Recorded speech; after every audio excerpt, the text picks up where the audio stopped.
चलिए आज हम एक बहुत ही महत्वपूर्ण मुद्दे पर बात करेंगे।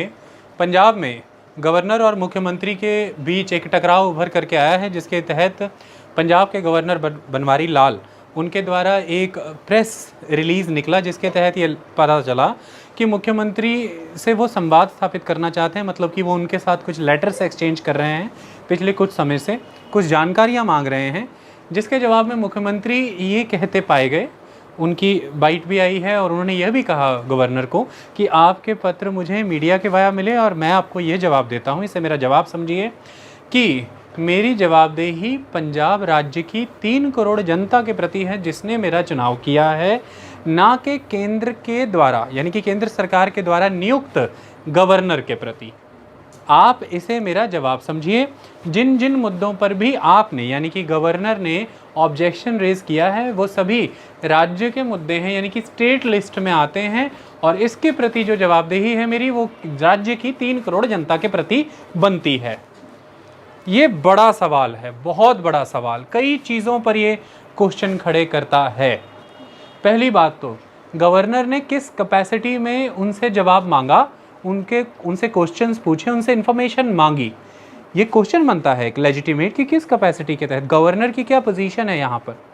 दूसरी चीज़, मुख्यमंत्री ने ये जो जवाब दिया, क्या इस जवाब की कोई लीगल स्टैंडिंग है, कोई लीगल फाउंडेशन है? क्या ये जवाब मियर एक पॉपुलर आंसर तो नहीं?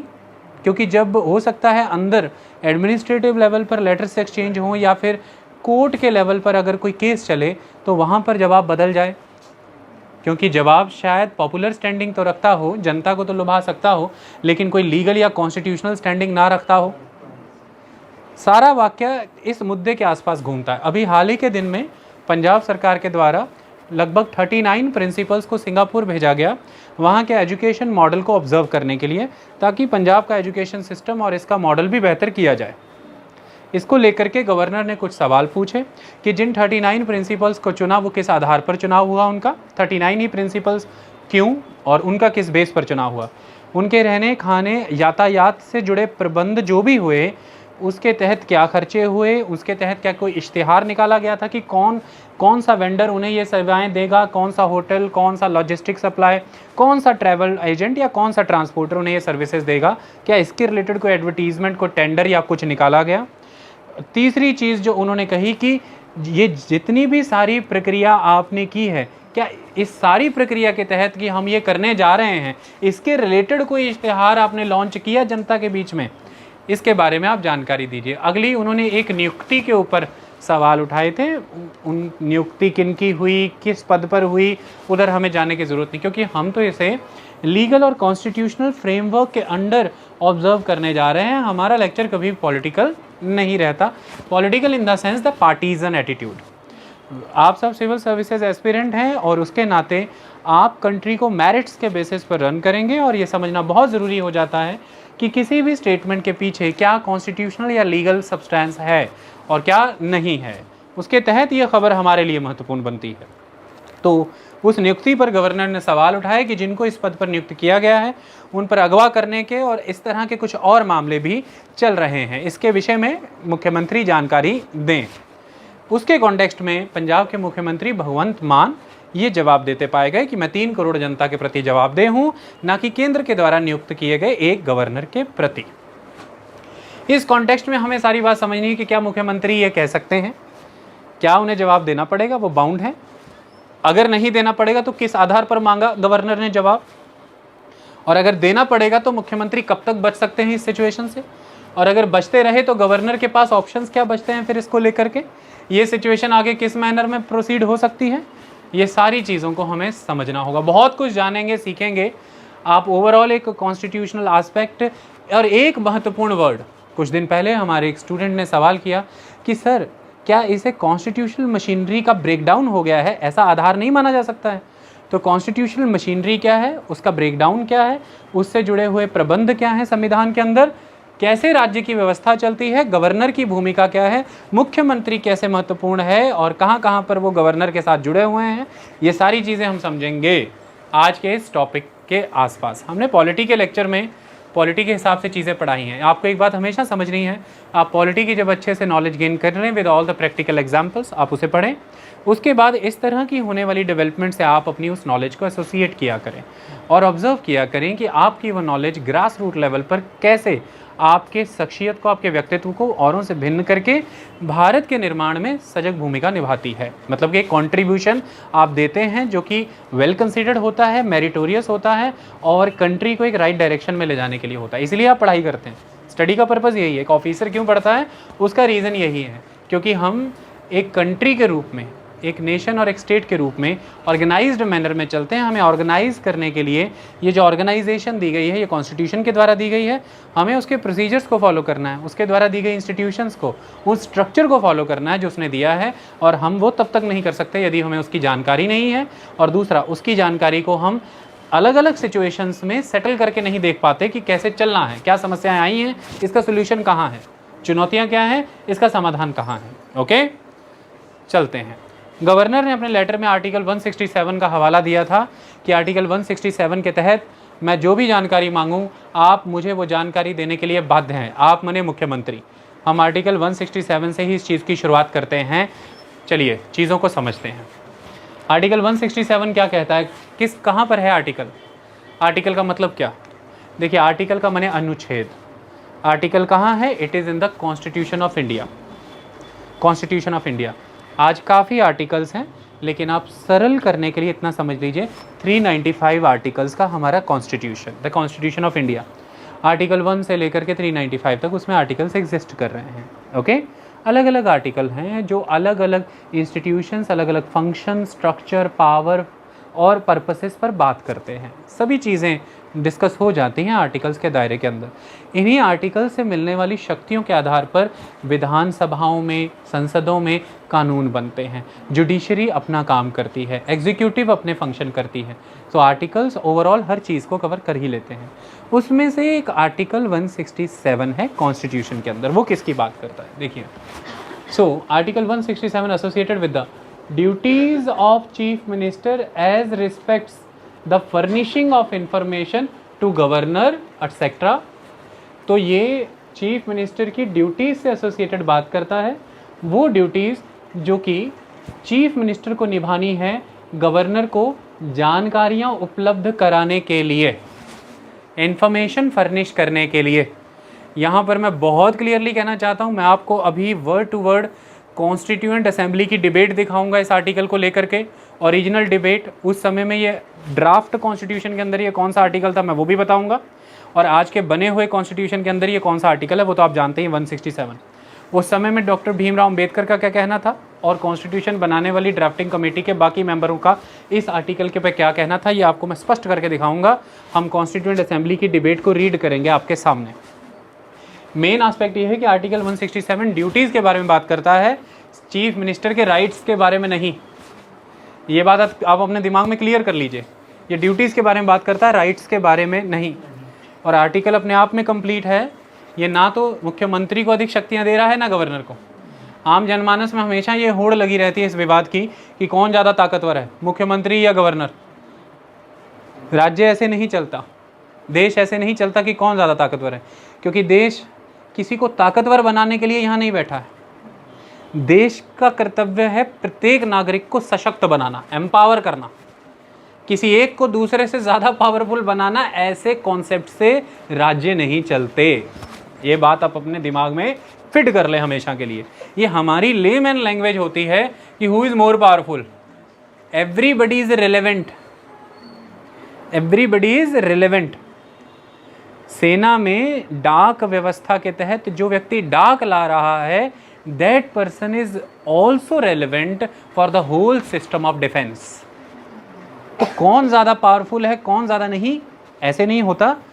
किसको अधिक दायित्व मिले हैं, हु इज़ मोर रिस्पॉन्सिबल, किसकी ड्यूटीज़ वाइड स्प्रेड हैं, ऐसे बात होती है। ओके, तो जितने अधिक आपके दायित्व हैं, जितनी अधिक आपकी जिम्मेदारियां, रिस्पॉन्सिबिलिटीज़, उतनी अधिक उसे संपूर्ण करने के लिए आपको दिए गई हैं शक्तियाँ। तो पहले बात आती है ड्यूटीज़ की, फिर बात आती है उन्हें फुलफिल करने के लिए पावर्स की। आपकी सनक को फुलफिल करने के लिए नहीं। ओके, सो ये ड्यूटीज़ के बारे में बात करता है। क्या बात हो रही है, ध्यान से देखिए, एक एक वर्ड जो है कॉन्स्टिट्यूशन का है। It shall be the duty of the chief minister of each state. क्या है ड्यूटी? 3, A, B, C। मैं 3 ड्यूटीज़ पढ़ता हूँ। Not only the Punjab state, every state. It shall be the duty of the chief minister of each state. A क्या कहता है, कौन सी ड्यूटी? पहली, to communicate to the governor of the state all decisions of the councils of ministers relating to the administration of the affairs of the state and proposals for legislation। ये duty है chief minister की कि वो governor को जानकारी दे, किस विषय में?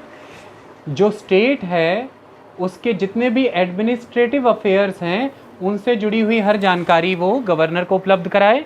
और दूसरा, आगे आने वाले समय में जो कानून बनाने हैं विधानसभा के अंदर, जो भी चीज़ें लेजिस्लेट करनी है, लेजिस्लेशन प्रोसेस जो होना है, उससे जुड़े हुए जितने भी प्रपोजल्स हैं, जो भी प्रपोजल्स हैं, उसकी जानकारी दे गवर्नर को।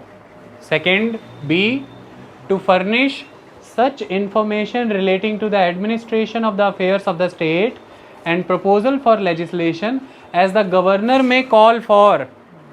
अब पहले क्लॉज ए में तो ये ड्यूटी खुद चीफ मिनिस्टर की लगा दी। अब चीफ मिनिस्टर ना कर रहे हो तो क्लॉज बी में गवर्नर को ये ताकत प्रोएक्टिवली दे दी कि फिर गवर्नर स्टेट की एडमिनिस्ट्रेशन से जुड़े सभी अफेयर्स से एसोसिएटेड, सभी कामकाज से जुड़ी जानकारी और जो भी प्रपोजल्स हैं लेजिस्लेशन के लिए उनसे जुड़ी जानकारी जब मांगे तब देनी होगी मुख्यमंत्री को। ये क्लॉज बी कहता है। क्लॉज सी क्या कहता है, ध्यान से, ये क्लॉज सी को ही लेके सारा कंटेंशन है। If the governor so requires to submit for the consideration of the council of ministers any matter on which a decision has been taken by a minister but which has not been considered by the council. अगर governor किसी मंत्री को ये कहेंगे कि इस मुद्दे को काउंसिल ऑफ मिनिस्टर के सामने रखिए, जो मुद्दा मिनिस्टर ने खुद ही डिसाइड कर लिया है पर अभी काउंसिल ऑफ मिनिस्टर में चर्चा नहीं हुआ है, तो मिनिस्टर को वो मुद्दा काउंसिल ऑफ मिनिस्टर में रखना ही पड़ेगा गवर्नर के कहने पर। मतलब पहले तो मुख्यमंत्री को खुद ही गवर्नर को सारी जानकारी देनी है, जितने भी राज्य के प्रशासनिक कार्य व्यवहार हैं उससे जुड़े हुए जो भी मुद्दे आगे कानून बनाने के लिए जो भी मसले पेंडिंग, जो भी मसलों में कंसिडरेशन हो रहा है वो पेश करिए। आप नहीं दे रहे हैं तो गवर्नर मांगेंगे तो आपको वो जानकारी देनी। Clause B. क्लॉज सी कह रहा है कि कोई भी मंत्री किसी भी विषय पर काम कर रहा है, अगर गवर्नर कहें तो उस मंत्री को वो विषय काउंसिल ऑफ मिनिस्टर में पुट अप करना है। हो सकता है कि वो विषय काउंसिल ऑफ मिनिस्टर में पुट किए बिना ही उस मिनिस्टर ने अपनी इंडिविजुअल कैपेसिटी में ही डिसाइड कर लिया हो। ओके, ये 3 महत्वपूर्ण मसले हैं। चलिए मैं इन मसलों को समझाने के लिए पहले आपके सामने कुछ बारीकियां रखता हूं ताकि आप इस आर्टिकल में लिखी सारी बातों को समझ सकें। देखिए काम कैसे चलता है, हमारे देश के अंदर काम कैसे चलता है। हम इस छोटी सी जगह का इस्तेमाल करेंगे सारा काम चलाने के लिए। ओके,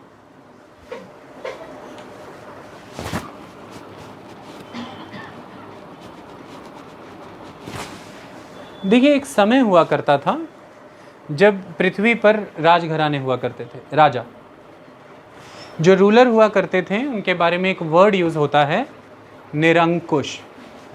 निरंकुश यानी कि एब्सोल्यूट, एब्सोल्यूटिस्ट। अब निरंकुश माने कोई अंकुश ही नहीं उनके विचारों पर, कोई अंकुश ही नहीं उनके कामकाजों पर, उनकी कार्य प्रणाली पर। वो अपनी विम्स एंड फैंसीज के अकॉर्डिंग राज्य चलाते थे। ये मतलब अपने विवेक से ही वो राज्य चलाते थे, जो उनका स्वयं का विवेक होता था, जो भी उनकी बुद्धि होती थी। अब ऐसे में राजा जो भी निर्णय ले ले सबको मानना पड़ेगा, पर इसकी बड़ी संभावना होती थी ना कि राजा का वह निर्णय जनता की इच्छा के अनुरूप ना हो, या निर्णय पूरा ना बदलना हो, लेकिन जनता चाहती हो कि इस निर्णय में ये लक्षण भी हो, या इसकी इम्प्लीमेंटेशन इस मैनर में हो, या इस निर्णय का ये अभी सही समय नहीं है। अरे बहुत कुछ हो सकता है ना, तो पूरा नियम गलत हो सकता है, उसका अभी सही समय नहीं हो सकता है उसमें कुछ गुण लॉस्ट हो सकता है उसके कुछ बिंदु बड़े हार्श हों। जिस प्रजा पर वह लागू हो रहा है उस प्रजा की राय महत्वपूर्ण बनती है कि नहीं बनती, आप बताइए। लेकिन जब राजतंत्र थे पृथ्वी पर तब ऐसा नहीं होता था, राजा निरंकुश रहते थे, तो उन पर अंकुश लगाने की प्रक्रिया शुरू होती है। कैसे? जनता के प्रतिनिधि चुने जाना, जनता के प्रतिनिधियों के द्वारा, the representative of the people के द्वारा राजा पर यह दबाव बनाया जाने लगा कि आप हमारी राय, परामर्श, विचार सुनकर के ही नियम लेंगे। देखिए, ये विश्व में एग्जिस्ट करती थी चीज़ें पहले से। अगर आप ग्रीक रूलर्स की बात करें तो वहाँ पर भी सांसद होते थे जो राजा के फैसलों में निरंकुशता का एलिमेंट रिड्यूस करते थे, एब्सोल्यूटिज्म के एलिमेंट रिड्यूस करते थे। और अगर भारतीय परंपरा देखें तो उसमें एक आइडियोलॉजिकल फ्रेमवर्क ही ऐसा बनाया गया था कि राजा के लिए राज्य धर्म आगे रखा गया था कि राजा राज्य धर्म से चलेगा, और राज्य धर्म के अंदर ही इतने सारे क्वालिटीज़ डाली गई थी कि पूरी कोशिश रहती थी कि राजा कभी भी प्रजा के विपरीत निरंकुश फैसले ना ले और राज्य धर्म की पालना होते रहे। इसके लिए बहुत सारी संस्थाएं बनाई गई थी। एक बड़ी संस्था हुआ करती थी कुलगुरु, कुल पुरोहित। राजा कुलगुरु के साथ विचार विमर्श किया करते थे, और आप अक्सर देखेंगे कई सीरियल्स में कुलगुरु उन्हें परामर्श देते थे, कई बारी राजा का विरोध भी कर देते थे। इसके अलावा आप देखते थे कि मिनिस्टर्स की काउंसिल हुआ करती थी, वो सलाह देते थे राजा को। लेकिन हाँ, इस सभी समय के दौरान ये चीज़ होती थी कि फाइनल डिसीजन तो राजा का ही होता था।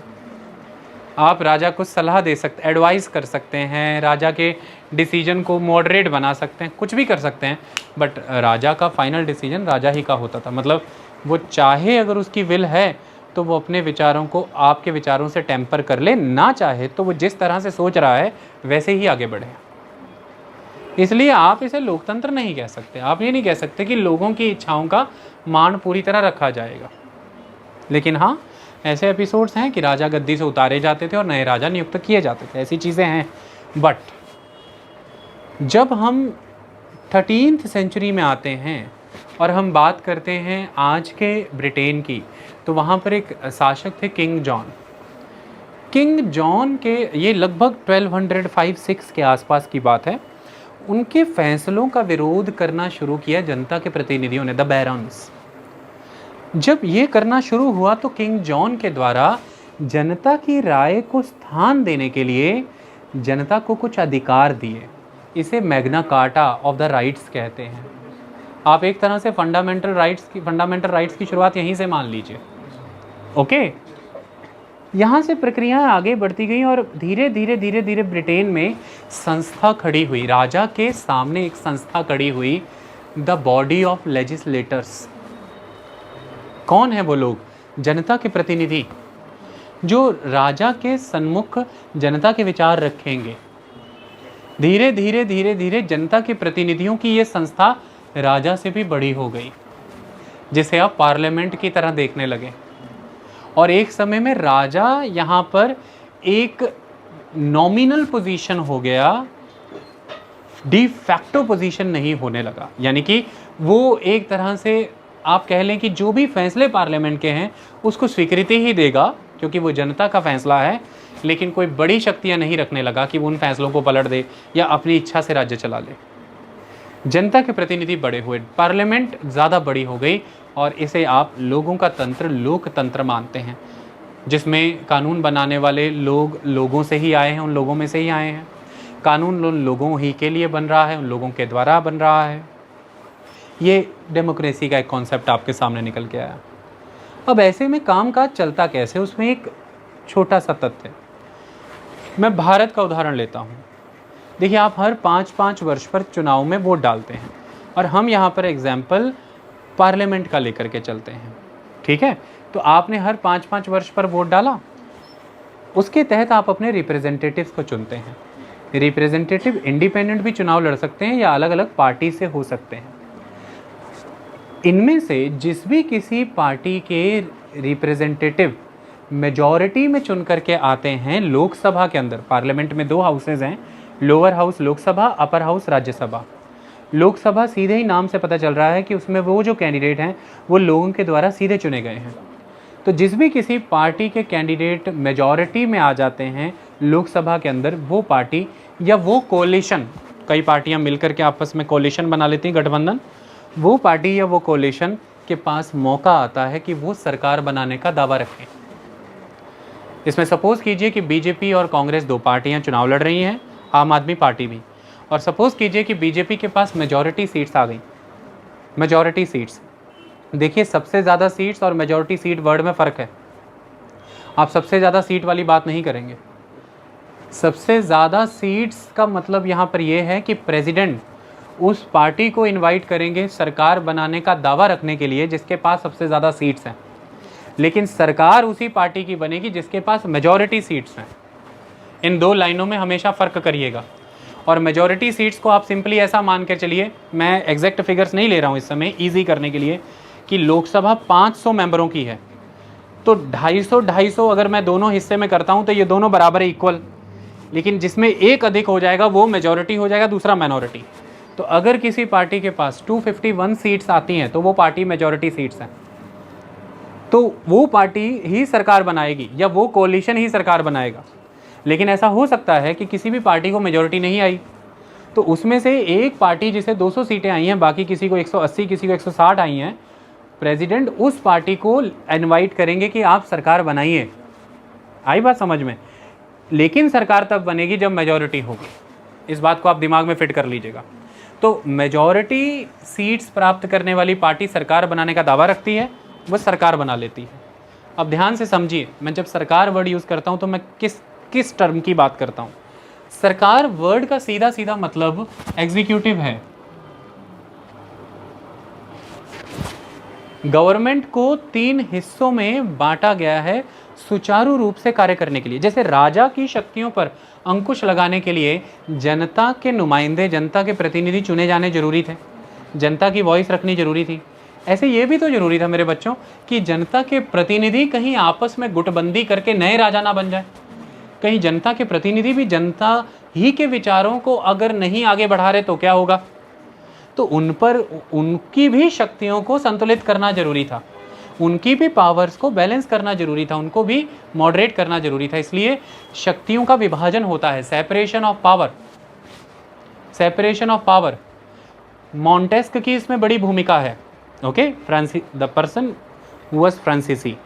तो अब ऐसे में हम लेजिस्लेचर, जुडिशरी और एग्जीक्यूटिव 3 संस्थाएं देखते हैं। The legislature, executive and judiciary. Overall तीनों को मिलकर के राज्य चलाना है। द स्टेट माने द स्टेट ऑफ इंडिया। लेकिन तीनों ही राज्य चलाते समय आपस में शक्तियों का प्रयोग कुछ इस तरह से करेंगे कि कोई भी उसे मिली हुई शक्तियों का एनक्रोचमेंट ना कर जाए, अतिक्रमण ना कर जाए, किसी दूसरे के हितों का नुकसान करते हुए और नागरिकों के हितों का नुकसान करते हुए और राज्य के सिद्धांतों का नुकसान करते हुए। जो प्रिंसिपल्स हैं उस स्टेट के वो भी हार्म नहीं होने चाहिए, जो पीपल हैं उस नेशन के वो भी हार्म नहीं होने चाहिए, और कोई भी इंस्टीट्यूशन अपने नियमों का ही उल्लंघन ना कर जाए, वो उससे बाहर ना हो जाए। इसके लिए सेपरेशन ऑफ पावर का सिद्धांत भी जरूरी है, निरंकुशता को कंट्रोल करने के लिए, एब्सोल्यूटिज्म को कंट्रोल करने के लिए, क्योंकि इससे चेक एंड बैलेंस का सिद्धांत स्थापित होता है। लेजिस्लेटिव, एग्जीक्यूटिव, जुडिशरी तीनों चेक एंड बैलेंस का काम करेंगे एक दूसरे के ऊपर, ओके, और तीनों मिल करके चलते रहेंगे। ऐसे में एग्जीक्यूटिव जो बॉडी है, सही मायने में इसके लिए शब्द यूज होता है सरकार, सरकार। और जो लेजिस्लेटिव है उसके लिए तो आप सब जानते हैं शब्द संसद, यहाँ पर संसद, पार्लियामेंट। और जुडिशरी तो आप सब जानते ही, न्यायपालिका, हाई कोर्ट, सुप्रीम कोर्ट और सबऑर्डिनेट कोर्ट्स, ठीक है। तो जिस भी किसी पार्टी के पास मेजॉरिटी सीट्स आई, उस पार्टी को ये अवसर दिया गया कि आप सरकार बनाने का दावा पेश करिए। बीजेपी के पास मान लीजिए मेजॉरिटी सीट्स आई तो बीजेपी सरकार बनाने का दावा पेश करेगी। सरकार बनाने का दावा मतलब कि एग्जीक्यूटिव में बीजेपी रहेगी, BJP will become the executive of the country, okay. सरकार एग्जीक्यूटिव क्यों कहा गया? क्योंकि जो भी काम देश में होगा वो कानून से चलेगा, कानून ही बनेगा तो कुछ होगा। कानून लेजिस्लेचर में बनते हैं और उस कानूनों को ज़मीनी स्तर पर एग्जीक्यूट करने का काम एग्जीक्यूटिव का होता है, दैट इज़ सरकार का। सरकार उन्हें संसद से लेकर के ज़मीन पर आप लोगों तक लेके आती है, ये सरकार की भूमिका होती है। इतनी बात क्लियर? अब एग्जीक्यूटिव जब मैं बात करता हूँ तो आप कहेंगे सर मुझे एग्जीक्यूटिव देखनी है, एग्जीक्यूटिव का आपने हिंदी मीनिंग बता दिया सरकार, मुझे सरकार देखनी है, एग्जीक्यूटिव देखनी है, तो मैं किस रूप में देखूं, कहां जाके देखूं, इसका टेक्निकल नाम क्या होगा? उसका नाम है काउंसिल ऑफ मिनिस्टर। उसका नाम है council of minister, council of minister, that is मंत्री परिषद। मंत्री परिषद जैसे, आओ बहुत सरल तरीके से समझते हैं। 251 मेंबर्स की बीजेपी एक पॉलिटिकल पार्टी, जिसने प्रेसिडेंट के पास जाकर के दावा रखा कि हम सरकार बनाएंगे, तो प्रेसिडेंट उनको फर्स्ट स्टेप क्या बोलेंगे? बोलेंगे ठीक है, प्रूफ करिए कि आपके 251 एमपीज हैं। वो प्रूफ करेंगे कि ये हमारे 251 एमपीज हैं लोकसभा में, तो प्रेसिडेंट कहेंगे डन, आप क्वालिफाई होते हैं सरकार बनाने के लिए। अब सेकंड स्टेप क्या कहेंगे प्रेसिडेंट? मैं सिंपल मैनर में बता रहा हूँ, ठीक है? तो सेकंड स्टेप प्रेसिडेंट उन्हें कहेंगे कि ठीक है, आप ये जितने भी एमपीज हैं आपके, इन एमपीज का जो ग्रुप है, उस ग्रुप का जो लीडर है, वो लीडर प्रपोज करिए कि आपके एमपी ग्रुप का लीडर कौन है। तो एमपी ग्रुप का लीडर, सांसद दल का नेता कौन है? तो वो ग्रुप ऑफ एमपीज मिलकर अपना एक लीडर चुनेंगे, सांसद दल का नेता। वो नेता, उस नेता को प्रेसिडेंट प्रधानमंत्री नियुक्त करते हैं, उसे प्रेसिडेंट प्राइम मिनिस्टर अपॉइंट करेंगे। ये सेकंड स्टेप था। तो प्रेसिडेंट ने प्राइम मिनिस्टर अपॉइंट कर दिया। प्रेसिडेंट यहां पर उस पर्सन को पीएम अपॉइंट करने के लिए बाउंड है, क्योंकि वो पर्सन एमपी ग्रुप का लीडर है, और वो एमपी ग्रुप जो हैं वो मेजॉरिटी में है लोकसभा में, इसलिए उनके पास ये अधिकार है कि वो जनता की विल को रिप्रेजेंट करते हैं। उन्हीं सांसद दल का नेता ही देश का प्रधानमंत्री बने, तो प्रेसिडेंट यहाँ बाउंड है। प्रेसिडेंट अपनी चॉइस से किसी भी आदमी को राष्ट्रपति प्रधानमंत्री नहीं बना सकते। तो देखिए यहाँ पर ऐसा नहीं है कि मुख्यमंत्री ही की शक्तियाँ यहाँ पर राज्यपाल के सामने कम है, या राष्ट्रपति की शक्तियाँ प्रधानमंत्री की शक्तियाँ राष्ट्रपति के सामने कम है।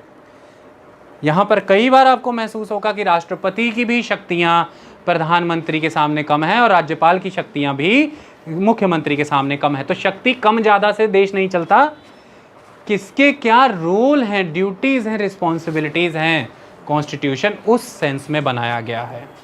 तो यहाँ पर प्रेसिडेंट बाउंड हैं उस व्यक्ति को प्रधानमंत्री बनाने के लिए जिस व्यक्ति को मेजॉरिटी पार्टी के सांसदों ने अपने दल का नेता माना है, वो सांसद दल के नेता हैं। हो गए प्राइम मिनिस्टर नियुक्त। अब अगला तीसरा स्टेप सुनिए। प्राइम मिनिस्टर को सरकार चलानी है, वो हेड ऑफ द गवर्नमेंट हैं, लेकिन अकेला आदमी सरकार कैसे चलाएगा? कितने कार्य और उनसे जुड़े विभाग, तो कितनी मिनिस्ट्रीज होंगी? इसके लिए प्रधानमंत्री को अब अपना मौका दिया जाएगा कि अब अपना दल चुनो, अपने वो लोग चुनो जो तुम्हारे साथ मिलकर सरकार चलाएं। तो अब पीएम उन लोगों का नाम प्रपोज करेंगे प्रेसिडेंट को, जिन्हें प्रेसिडेंट मिनिस्टर अपॉइंट करेंगे। तो प्रेसिडेंट अपनी मर्जी से किसी भी को मिनिस्टर नहीं बना सकते। जिनका नाम प्राइम मिनिस्टर प्रपोज करेंगे उन्हीं को प्रेसिडेंट मिनिस्टर बनाएंगे। तो पीएम बने, पीएम ने अपने मिनिस्टर बनाए। ये पीएम और उनके मिनिस्टर, ये मिलके कहलाते हैं मंत्री परिषद, काउंसिल ऑफ मिनिस्टर।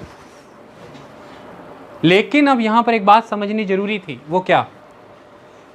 कितने लोगों को प्राइम मिनिस्टर प्रपोज कर सकते हैं प्रेसिडेंट के सामने मिनिस्टर बनाने के लिए? इसकी कोई लिमिट होनी चाहिए, क्योंकि संसद में व्यक्ति हैं 500 सपोज, और लोकसभा में व्यक्ति हैं 500, राज्यसभा में व्यक्ति हैं 250। तो सारे 750 लोगों को तो आप मंत्री नहीं बना सकते। राज्य के ऊपर बोझ पड़ेगा, सरकार भी नहीं चलेगी। इतने मंत्री जब हो जाएंगे, फैसले नहीं लिए जा पाएंगे, और फिर संसद जितनी काउंसिल ऑफ मिनिस्टर बना ली तो फिर संसद का मतलब ही क्या है? दूसरा, सांसदों का काम है सरकार के ऊपर निगरानी रखना, वो सेफगार्ड हैं जनता के, कॉन्स्टिट्यूशन के। तो इस नज़रिए से हम सांसदों को सरकारी पदों और उनके लाभ से बचा के भी रखते हैं। तो ऐसे में कोई लिमिट है, वो लिमिट क्या है?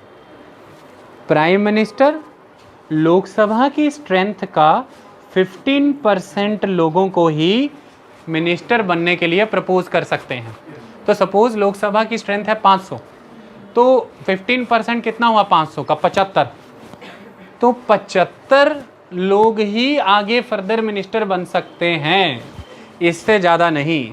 तो एक 75 प्लस एक प्रधानमंत्री, ये मिलकर के बन जाते हैं काउंसिल ऑफ मिनिस्टर। तो इसका नाम है council of minister headed by prime minister. Council of minister headed by prime minister. तो ये बहुत क्लियर है कि इसे हेड कौन करते हैं? Prime minister. तो अब इसमें कौन कौन से मिनिस्टर होते हैं? पहले कैटेगरी के minister that is the cabinet minister, दूसरे कैटेगरी के minister minister of state MOS, तीसरी कैटेगरी के मिनिस्टर डिप्टी मिनिस्टर।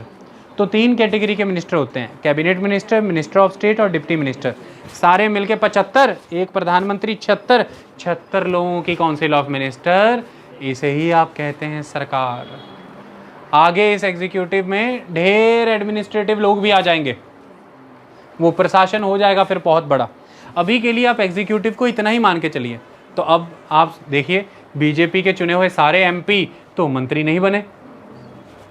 तो हो सकता है कि आपकी कॉन्स्टिट्यूएंसी से, आपके इलाके से कोई एक MP चुना जाए, हो सकता है कि पूरे 5 साल तक वो सिर्फ MP ही रहे, सरकार का हिस्सा ना बने।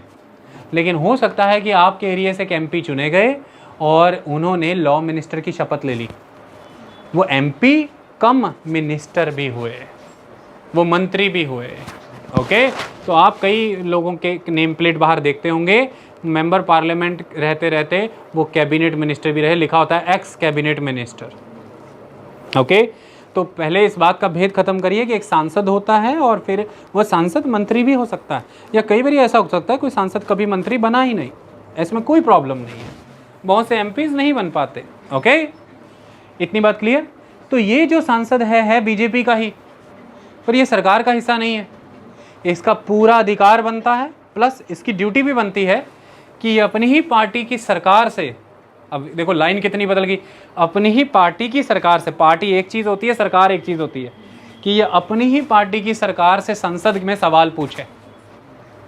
तो वहाँ पर वो मंत्री इसे नहीं कहेगा कि मेरी पार्टी का होके मुझे से सवाल पूछ रहा है संसद में, तो वो ये कहेगा कि आप सरकार में एक मंत्री के रूप में अपनी जिम्मेवारी निभाइए, मैं संसद में एक प्रतिनिधि के रूप में अपनी जिम्मेवारी निभा रहा हूँ।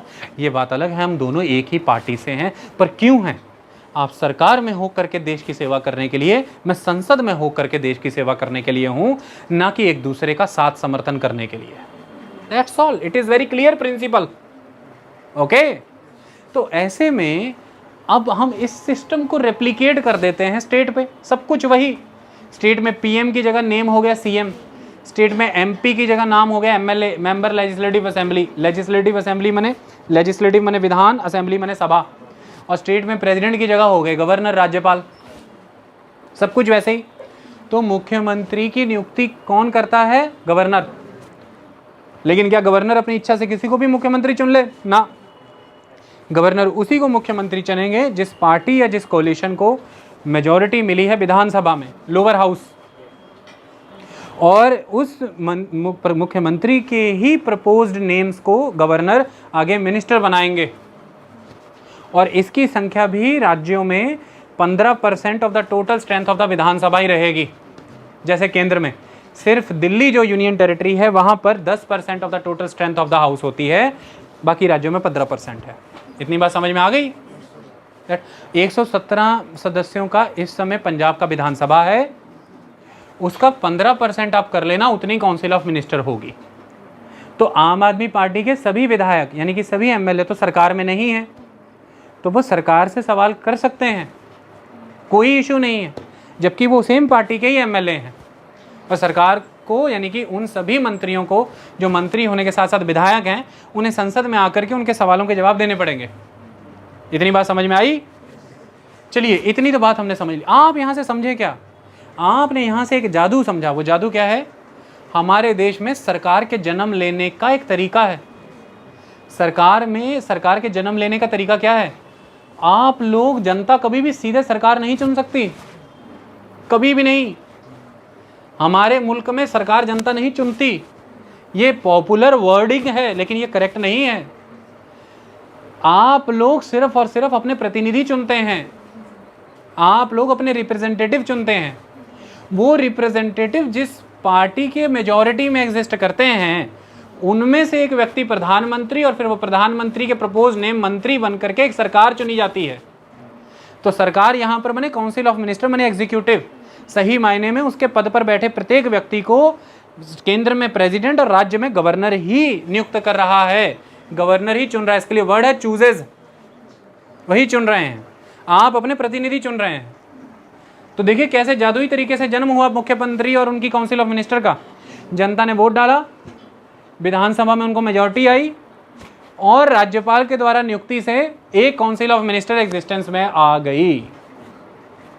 मतलब उनका जन्म विधानसभा से होता है, सीधे जनता से नहीं। तो फिर ऐसे में जहां से जन्म हुआ है वो उसी को आंसरेबल भी होते हैं, क्योंकि वो हर घर में जा करके जनता को आंसर नहीं दे सकते। तो ऐसे में हमारी जो काउंसिल ऑफ मिनिस्टर होती है, मंत्री परिषद, that is the CM and all the ministers, they are answerable to the people via the legislature, that is विधानसभा। हम अब राज्य की बात ही करेंगे क्योंकि हम गवर्नर और CM की बात कर रहे हैं। तो वो विधानसभा के वाया आंसरेबल होते हैं जनता को। जैसे उदाहरण के तौर पर ध्यान से सुनिए, आप सबकी जो भी समस्याएं होती हैं आप अपने लोकल MLAs को बताते हैं। लोकल MLAs उन मुद्दे को जाके विधानसभा में उठाते हैं और देश के मंत्रियों से, सरकारों से सवाल, राज्य के मंत्री और सरकारों से सवाल पूछते हैं, सर पानी के विषय में क्या हुआ, शिक्षा के विषय में क्या हुआ, बिजली के विषय में क्या हुआ, रोजगार के विषय में क्या हुआ। फिर सभी मंत्री विधानसभा में ही अपने आंसर्स देते हैं। कुछ आंसर्स वर्बल होते हैं, कुछ आंसर्स रिटर्न होते हैं कि इस माननीय विधानसभा सदस्य ने, माननीय विधायक ने सवाल पूछा था रोजगार के मामले में, तो मेरा जवाब ये है। जवाब किसको दिया जाता है? जो सीट पे बैठा है, द प्रिजाइडिंग ऑफिसर। तो विधानसभा के मामले में वो स्पीकर होता है। तो ऐसे में आप स्पीकर के माध्यम से, यानी कि उस विधानसभा का कोई भी सदस्य स्पीकर के मामले से सरकार के मंत्री से सवाल पूछता है और सरकार का मंत्री स्पीकर ही को एड्रेस करते हुए उस व्यक्ति को आंसर देते हैं, उस MLA को। और वो आंसर मीडिया के वाया, आप देश की जनता देख रही होती है, आप तक आता है। तो पहला तो जनता सवाल जवाब कर सकती है सरकार से, किसके वाया? विधानसभा। दूसरा, सरकार पैदा कहाँ से हुई? विधानसभा में उस पार्टी के पास मेजॉरिटी थी। अब सपोज कर लो 251 अब हम राज्य के स्तर पर भी उतने ही MLA ले लेते हैं जितने MP लिए थे, ईजी हो जाएगा आपके लिए, वरना हर राज्य की सीटें चेंज होती रहती हैं। अब सपोज करो कि राज्य के स्तर पर सरकार इसलिए थी क्योंकि उनकी पार्टी के पास 251 MLA थे। भगवान ना करे कि कुछ ऐसी घटनाएं हो जाएं कि 3 से 4 MLA खत्म हो जाए, कुछ भी हो जाए, कोई किसी की डेथ हो जाए या किसी भी और रीज़न से। अब इस समय में वो पार्टी तो 251 के मार्क पे नहीं है, वो तो आ गई गिर के 247। तो मने की पार्टी माइनॉरिटी में आ गई। अब जब पार्टी विधानसभा के अंदर माइनॉरिटी में आई है तो क्या बाहर सरकार एग्जिस्टेंस में रह सकती? उसी पार्टी की सरकार, काउंसिल ऑफ मिनिस्टर एग्जिस्टेंस में रहेगी? तो उस समय में उस पार्टी को ये कहा जाएगा कि ये जो सदन है विधानसभा, इसका विश्वास हासिल करके बताओ, प्रूफ करो कि तुम्हारे पास मेजॉरिटी वोट है। और अगर वो मेजॉरिटी वोट उन्होंने प्रूव कर दिया, कॉन्फिडेंस गेन कर लिया विधानसभा का, तो सरकार एग्जिस्टेंस में रहेगी। और अगर नहीं, पार्टी माइनॉरिटी में है, तो सरकार गिर जाएगी। मतलब बाहर सरकार यानी कि काउंसिल ऑफ मिनिस्टर यानी कि एग्जीक्यूटिव किसी एक पार्टी की तभी जिंदा रहती है अगर वो पार्टी उस हाउस में मेजॉरिटी में रहे। तो काउंसिल ऑफ मिनिस्टर आंसरेबल भी विधानसभा को है। काउंसिल ऑफ मिनिस्टर का जन्म भी वहीं से हुआ, काउंसिल ऑफ मिनिस्टर का पतन भी वहीं हो जाएगा, नाश भी वहीं हो जाएगा। आई बात समझ में? इस चीज़ को समझे आप? तो ये जादुई तरीका हमारे देश में संसदीय प्रणाली का है, पार्लियामेंट्री सिस्टम। ऐसे में आपको ये समझना पड़ेगा कि हमने प्रेसिडेंट और गवर्नर की भूमिकाएं क्या तय की हैं। अब ध्यान से समझिए, हमारा एक देश है, हमारी एक कंट्री है, ठीक है, लेकिन यह देश जो है इसके साथ साथ यह भी आभास रखता है कि हम एक राष्ट्र भी हैं, और राष्ट्र होते होते हम एक राज्य भी हुए। जैसे उदाहरण के तौर पर आप कहेंगे ये कंट्री, नेशन, स्टेट, ये कॉन्सेप्ट एक साथ में सर आप कैसे बता रहे हैं?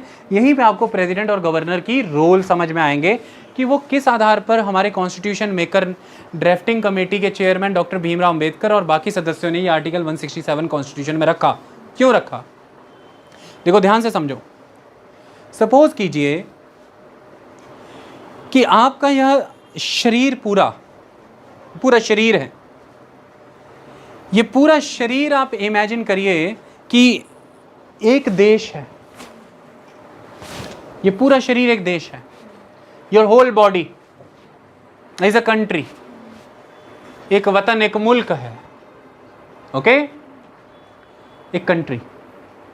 अब ऐसे में जब आपको यह आभास दिलाना है कि आप अपनी सरजमीन के लिए लड़ें, जागृत हों, तो सबसे पहले आपके अंदर पैदा की जाती है उस सरजमीन के लिए मातृभक्ति, पितृभक्ति, मातृभक्ति। तो आपके अंदर फूंका जाता है पैट्रियोटिज्म। क्या फूंका जाता है? पैट्रियोटिज्म। आप पैट्रियोटिक होते हैं। अब पैट्रियोटिक होने की एक खासियत है क्या? आप जिन पर्वतों में, जिन नदियों में, जिन वनों में, जिस समाज में, जिस क्षेत्र में, जिस भी बोली भाषा में हैं, आप उसके प्रति पैट्रियोटिक हो जाते हैं और उसे बचाने के लिए जो भी मुहिम है उसमें जुड़ जाएंगे। आपके अंदर एक बात पैदा हो गई कि आपके अंदर मातृभूमि को लेकर के प्रेम पैदा कर दिया गया है, पैट्रियोटिज्म पैदा कर दिया गया। लेकिन क्या इतना ही सब्जेक्ट का, इतनी ही फीलिंग, इतने ही इमोशन काफ़ी हैं? अब सपोज कीजिए कि अगर ये पूरा का पूरा कंट्री, ये पूरा का पूरा देश, मैं राष्ट्र की अभी बात नहीं कर रहा हूँ, नेशन की बात नहीं कर रहा, ये पूरा का पूरा देश, ये जो शरीर है, सपोज कीजिए कि आप उसके पैरों वाले हिस्से में हैं। आप जहाँ बस रहे हैं वो पैरों वाला हिस्सा है, तो आप तो उस पैरों वाले हिस्से के प्रति प्रेम पैदा कर गए और उस हिस्से के लिए तो आप लड़ेंगे ही। कोई भी उसको नुकसान पहुंचाएगा तो आप तो उसके लिए लड़ेंगे ही। लेकिन आपको यह समझना कितना जरूरी है कि यह पैर भी तब जीवित रहेंगे अगर गर्दन रहेगी तो, अगर किसी ने गर्दन काट दी तो जब गर्दन पर आक्रमण हो तो आप पैरों में ही हैं, लेकिन आप एकदम से लड़ने के लिए तैयार हैं कि गर्दन पे हाथ क्यों डाला। तो इसके लिए जो गर्दन के पास रह रहे हैं, जो इसकी रक्षा कर रहे हैं, आप उनसे भी सहानुभूति रखें, उनसे भी प्रेम रखें, उन पर आई आँच को अपनी आँच समझें। इसके लिए अब हमें मातृभूमि के प्रति प्रेम जो है हमारा, उससे आगे बढ़ करके हमारे अंदर राष्ट्रवाद पैदा करना पड़ता है। अब नेशनलिज्म जगाना जरूरी है, पैट्रियोटिज्म से आगे नेशनलिज्म। वरना कश्मीर में जो हो रहा है होने दो, बंगाल वाला कह रहा है मुझे क्या, बंगाल पे बात आएगी तो देखूंगा। ऐसा नहीं है कि उसमें अपनी मातृभूमि को लेकर प्रेम नहीं है, लेकिन उसकी मातृभूमि की सोच बड़ी सीमित है। अपनी बोली, अपनी भाषा, अपने क्षेत्र, अपनी संस्कृति, अपनी नदियां, पर्वत, झील, झरनों तक सीमित है। लेकिन वो ये नहीं जान रहा है कि ऐसा ही तो था कभी। इसी के कारण तो आक्रांता आते चले जाएंगे, वो हिमालय की अभेद्य श्रृंखलाओं को भेद आगे बढ़ जाएंगे। फिर तुम अपना बंगाल भी कहाँ से बचा पाओगे? फिर तुम छत्तीसगढ़, झारखंड, मध्य प्रदेश भी कैसे बचा लोगे अपना? पहली बात है कि तुम्हें अपनी सीमाएं सुरक्षित रखनी है, और वो सीमाओं की सुरक्षा घेरे वहाँ से शुरू होते हैं। तुम्हारा देश वहाँ तक है। तो तुम पूछो कैसे? तो तुम्हें फिर बताया जाएगा कि तुम उनके साथ बहुत कुछ कॉमन शेयर करते हो, बहुत कुछ कॉमन शेयर। वो जो वहाँ बस रहे हैं, तुम्हारा उनके साथ बहुत कुछ कॉमन है। तो तुम कहोगे कैसे? तो बताएंगे कि तुम लंबे समय से जूझ रहे हो क्योंकि आक्रमणकारियों ने तुम्हें लूटा है। जानते हो क्यों? पहले वो लूटे गए, फिर तुम लूटे गए। बस ये है कि उन्हें तुम्हारा, तुम्हें उनका पता नहीं था। तुम दोनों ने एक सी दास्ता झेली है, तुम दोनों ने एक सी गुलामी झेली है, तुम दोनों का इतिहास उन्हीं आक्रांताओं से भरा हुआ है। तुम दोनों के भविष्य की प्रगति इसी बात पर टिकी हुई है कि तुम गुलामी से बाहर आओ, तुम अपने से जुड़े फैसले खुद ले सको। ऐसा ही विचार, ऐसी ही समाज तुम्हारे भविष्य को प्रगति दे पाएंगे। तुम ना जानो, लेकिन तुम क्षेत्र में अलग अलग हो, पर तुम एक बड़ी संस्कृति से भी जुड़े हो। तो उनके अंदर common heritage, common issues, common history, cultural experiences, common future promises, prospect को लेकर के भावनाएं पैदा करने के लिए काम बहुत करना पड़ता है, मेहनत बहुत करनी पड़ती है लोगों को। राष्ट्रवाद यहाँ से पैदा होता है। आपने नेशनलिज्म की फीलिंग उनमें जगा दी। अब वो सब अलग अलग समाज मिलके, छोटी छोटी अलग अलग सोसाइटी, विंध्य पर्वत पे रहने वाला समाज, वेस्टर्न घाट सह्याद्री के पर्वतों का समाज, पूर्वी घाट का समाज, दक्षिण का समाज, पूर्वोत्तर श्रृंखलाओं का समाज, हिमालय का समाज, गंगा के मैदानों, सभी समाज मिलकर अब एक समाज बनाएंगे, एक सोसाइटी। वो एक सोसाइटी अब अपने लिए नियम बनाएगी, संस्था बनाएगी, व्यवस्था बनाएगी, तंत्र बनाएगी, फिर राज्य आएगा, यहां से एक स्टेट आएगा। वो एक स्टेट जो उन सभी समाजों की मान्यताओं की रक्षा करेगा, जो उन सभी समाजों से जुड़ी सीमाओं की रक्षा करेगा, क्योंकि वो पहले एक समाज की सीमा की रक्षा करेगा। हमारा एक समाज भारतीय समाज, हमारी एक संस्कृति भारतीय संस्कृति, जिस संस्कृति के उदय में ही क्या है, विभिन्न संस्कृतियां। हमारी एक संस्कृति भारतीय संस्कृति जिसके डीएनए में है विविधता। हमारी एक संस्कृति भारतीय संस्कृति जिसकी भाषा में है विविधताओं की भाषाएं, बोलियां, कई त्योहार, कई तरह के संकल्प हमारी एक संस्कृति का आधार है। हमारी एक संस्कृति सबको एक जैसा नहीं बनाती, वो अनेकता में एकता ढूंढती है। यही हमारी एक संस्कृति, वो मल्टी कल्चर्ड है। लेकिन एक नेशन तो होगा, फिर उस नेशन के लिए एक स्टेट होगा। तो इस तरह से मातृभूमि के प्रति प्रेम से राष्ट्रवाद की भावना पैदा करते हुए, इसे व्यवस्थित करते हुए राज्य तक बनाना पड़ता है, राज्य बनाना पड़ता है। ये जो अब एक राज्य बना है, दिस स्टेट, इसे तो कोई एक व्यक्ति धारण करेगा ना। ये जो एक राज्य बना है, इसे कोई एक व्यक्ति तो धारण करेगा ही ना। कौन धारण करेगा, ये सवाल बनता है। इसे कोई एक व्यक्ति धारण करे, इसके कर्तव्यों को धारण करे, इसके दायित्वों को धारण करे, कोई एक तो इसके लिए भी शपथ ले, कोई एक। तो वह एक व्यक्ति के रूप में निकल के आता है देश के स्तर पर एक राष्ट्रपति, जो राज्य के दायित्वों को धारण करता है। तो president is the head of the state of India. यह पहली बात आप स्पष्ट कर लीजिए। लेकिन स्टेट के नीचे जब नेशन की बात होती है, तो president is the first citizen of the nation. वो किसी से भी सुप्रीम नहीं रखे गए, वो first citizen of the nation है। हम सब भी सिटीजन हैं नेशन के रूप में, वो हम सब के पालक हैं, रक्षक हैं। आई बात, वो राष्ट्रपति हैं। उनका दायित्व बनता है कि वो राष्ट्र की विविधताओं को, डाइवर्सिटी को, राष्ट्र के कल्चरल एक्सपीरियंसेस को as a symbol of a nation protect करें, सेफगार्ड करें, एंश्योर करें कि राष्ट्र राष्ट्र बना रहे। लेकिन उन्हें गाइड कौन करेगा इसमें? वो चलेंगे किसके दिखाए मार्गदर्शन पर? उनको गाइड करेगी, उनकी चेतना का आधार बनेगी राष्ट्र की चेतना। राष्ट्रपति की चेतना यहाँ कौन है? राष्ट्रपति, राष्ट्रपति शब्द किस लिए रख पा रहे हैं? वो धारण करता है राष्ट्र के, वो सिंबल है नेशन का, वो हेड है स्टेट ऑफ द इंडिया के। लेकिन राष्ट्रपति को यह चेतना कहां से मिलती है कि मैं राष्ट्रपति हूं? राष्ट्र की चेतना से राष्ट्रपति को यह चेतना आती है। राष्ट्र की चेतना का प्रतीक कौन है? संविधान। तो राष्ट्र की चेतना संविधान में है। संविधान की शक्ति का स्रोत हम जनमानस हैं। सॉवरेनिटी हम में है, जनमानस में। संप्रभुता हमसे है। हम खंडित हुए तो राष्ट्र खंडित होगा, राज्य खंडित होगा।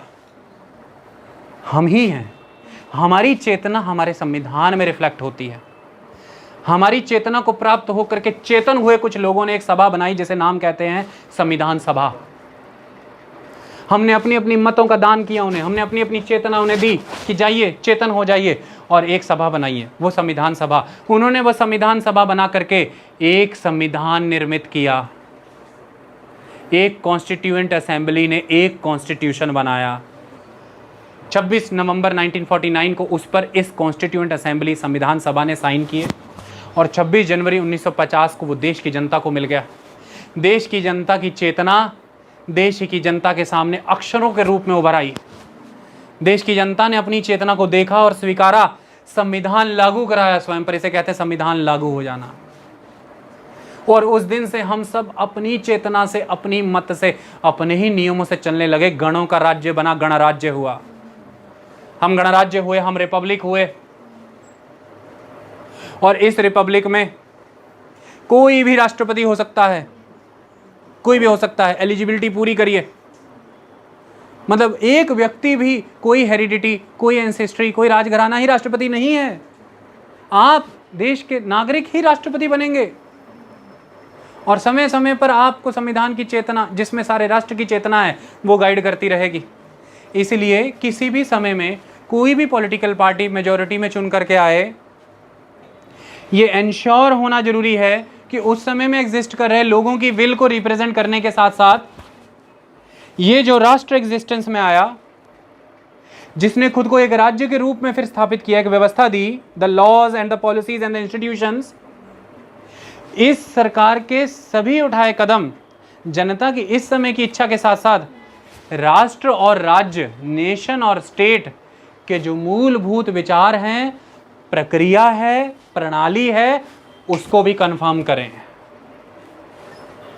किसी भी समय की एक जनता मेजॉरिटी के दम पर किसी भी एक पार्टी को जितवा करके सरकार बना करके उस राज्य को अपनी विम्स एंड फैंसी से नहीं चला सकती। वो राज्य संवैधानिक प्रणाली से चलेगा, वो संविधान की प्रक्रिया ही से चलेगा। और यदि समाज इस स्तर पर आ गया है कि वो संविधान के किसी बिंदु को बदलवाना चाहता है, तो समाज की चेतना हमेशा जीवित रहेगी, कभी मारा नहीं है इसे। संविधान में संशोधन कराओ, जाओ। किसी भी ऐसे अचेतन समाज की अवधारणा नहीं रखी हमारे कॉन्स्टिट्यूशन मेकर ने। उन्होंने यह कहा कि यदि उस समय का समाज चेतन है, जिसने एक संविधान बनाने की चेतना हमें दान में दी है, तो भविष्य में सारे समाज चेतन ही होंगे। जब उन्हें लगे तो वो प्रावधान बदल सकते हैं, लेकिन मर्यादाओं का पालन करके, नियमों का पालन करके। किसी कसौटी पे खरे उतरना पड़ेगा, फिर होगा। तो अगर किसी को लग रहा है कि कोई प्रावधान सही नहीं है तो बदलवा दिया जाए, प्रपोज करिए। जो सेपरेशन ऑफ पावर के तहत दूसरे धड़े बनाए हैं कि कहीं लेजिस्लेचर ही एब्सोल्यूटिस्ट रूलर ना बन जाए, ऐसा भी तो होता है। एक पार्टी के सारे सांसद आ जाएंगे, जब सारे 500 के 500 सांसद एक पार्टी के, फिर लेजिस्लेचर क्या है? Nothing but the ruler. इसलिए उसको भी बैलेंस करने के लिए बनाई गई है जुडिशरी। तो उसको समझाया गया है कि संविधान के नियमों के मुताबिक चलना है, नहीं चलोगे तो फिर तुम्हारे नियम नहीं माने जाएंगे, तुम्हारे कानून नहीं चलेंगे। तो ऐसे में एक ही सिद्धांत बड़ा है। एक जमाना हुआ करता था जब यह कहानी होती थी, एक सिद्धांत चला करता था, rex lex king is the law. इसे बदला और बनाया गया lex rex, law is the king. So law is the king. कानून से ऊपर कोई भी नहीं है, कानून ही सब कुछ है, कानून ही इसे देश चलेगा। और कानूनी ही की पालना करते हुए अगर कानूनी में बदलाव कराना है संविधान में, तो करा लो, जिसे हम संवैधानिक कानून कहते हैं। और फिर जो करना है कर लो, लेकिन उसमें भी संविधान की मूल आत्मा के अनुरूप चलना पड़ेगा। बेसिक फीचर फॉलो करने पड़ेंगे, उसे तुम नहीं बदल सकते। तो इसलिए समझिए प्लीज़, इस समय की जनता और उनके द्वारा मेजॉरिटी वोट देकर के जिताई पार्टी, ये एक सच होता है। लेकिन इस समय की वो जनता एक राज्य की जनता, एक राष्ट्र की जनता है, एक देश है ये। किसी भी जनता को ये अधिकार तो नहीं है कि वो राज्य की, राष्ट्र की प्रकृति ही बदल के रख दे।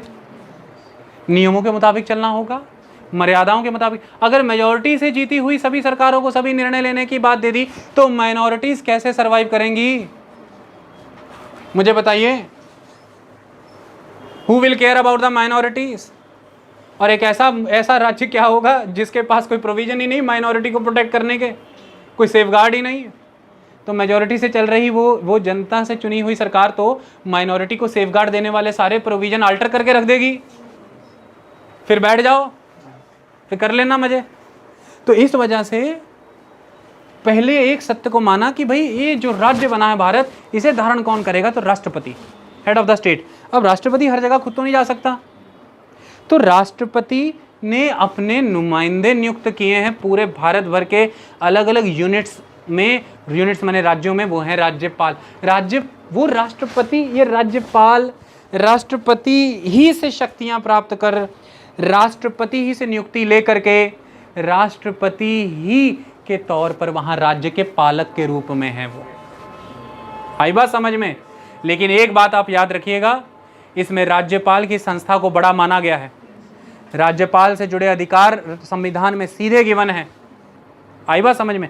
ये बात सही है कि राज्यपाल तब तक अपने ऑफिस में रहते हैं जब तक वो प्रेसिडेंट के प्लेजर पर हैं, यानी कि वो जब चाहे राष्ट्रपति उन्हें हटा सकते हैं, बदल सकते हैं। लेकिन जब तक वो अपने ऑफिस में रहते हैं, उनका ऑफिस कॉन्स्टिट्यूशन से आता है। उनकी पावर्स कॉन्स्टिट्यूशन से आती, याद रखिए कोई केंद्र सरकार से नहीं आती। वो नियुक्त जरूर केंद्र के द्वारा यानी कि राष्ट्रपति के द्वारा होते हैं, लेकिन उनकी जितने भी दायित्व हैं, उनके जो भी अधिकार हैं, उनकी जो भी राइट्स हैं, वो सीधे कॉन्स्टिट्यूशन से आते हैं। किसी भी गवर्नर को पूरी तरह से इंटीग्रिटी के साथ बिहेव करने की आज़ादी है। आई बात समझ में? तो गवर्नर कभी करप्ट नहीं होने चाहिए। अधिकतर समस्याएं तब पैदा होती हैं जब करप्शन आ जाती है, अदरवाइज तो कोई समस्या ही नहीं है। तो ऐसे में राज्यपाल राज्यों में एक्चुअली में कहां से अपॉइंट होने चाहिए? Logically president. क्योंकि अगर मेरा ये बड़ा सा प्रेमाइसेस है और हर कमरे को मैं उस अनुरूप चलाना चाहता हूं, जो मुझे दायित्व मिला है, इस पूरे प्रेमाइसेस ने मुझे एक रिस्पॉन्सिबिलिटी दी है कि अपने जैसा हम चाहते हैं उसके लिए हमने आपको अपना मत दे दिया है, अब आप चलाइए इसको, तो उस हिसाब से तो मैं ही अपने लोग नियुक्त करूंगा ना। तो राज्यपाल नियुक्त हो गए, लेकिन यहां समझना जरूरी है, राष्ट्रपति तो राज्य को धारण कर रहे हैं, राष्ट्रपति तो राष्ट्र का सिंबल है, लेकिन उस राष्ट्र में, उस समाज में, उस समय में जो लोग एग्जिस्ट कर रहे हैं, भाई उनकी विल जानना जरूरी है कि नहीं? वो कौन से लोग हैं वो जानना जरूरी कि नहीं? उनकी विल जान करके ही सरकार बने, यही तो लोकतंत्र है। इसलिए एक सीएम भी होता है, एक सीएम एक्सप्रेशन होता है उस समय में, उस सोसाइटी में एग्जिस्ट कर रहे पीपल के एक्सप्रेशन का। बात को समझिए।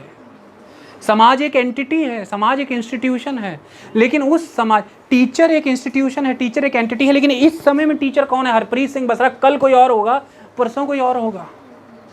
उस समाज में, पंजाब में, हिमाचल में, हरियाणा में जो समाज है इस समय, उसमें कौन जी रहे हैं भाई? लोग कौन है उसमें? उनकी इच्छा नहीं जाननी, उनकी इच्छा का रिफ्लेक्शन होता है सीएम। पॉपुलर वोट से जीत करके आते हैं सीएम, चीफ मिनिस्टर, और उनकी अपनी होती है काउंसिल ऑफ मिनिस्टर। लेकिन सीएम इस जनता को किस मार्गदर्शन से चलाएंगे, किस गाइडेंस से चलाएंगे? सारे राज्य कैसे चलेंगे? सारे राज्यों से बना ये देश फिर कैसे चलेगा? इसके लिए कोई तो सिद्धांत होंगे, कोई तो नियम कानून होंगे, कोई तो दस्तावेज होंगे, कोई तो डॉक्यूमेंट होगा। वो है संविधान, अब तक के बने सारे कानून, केंद्र के और राज्यों के, और जुडिशरी की आई जजमेंट्स। आपको उस दायरे में रह करके इस समय में समाज में जो लोग रह रहे हैं उनकी इच्छाओं की पूर्ति करनी है, क्योंकि उसी दायरे में, उन्हीं नियमों के तहत ही आपने वायदे करके चुनाव लड़ा था।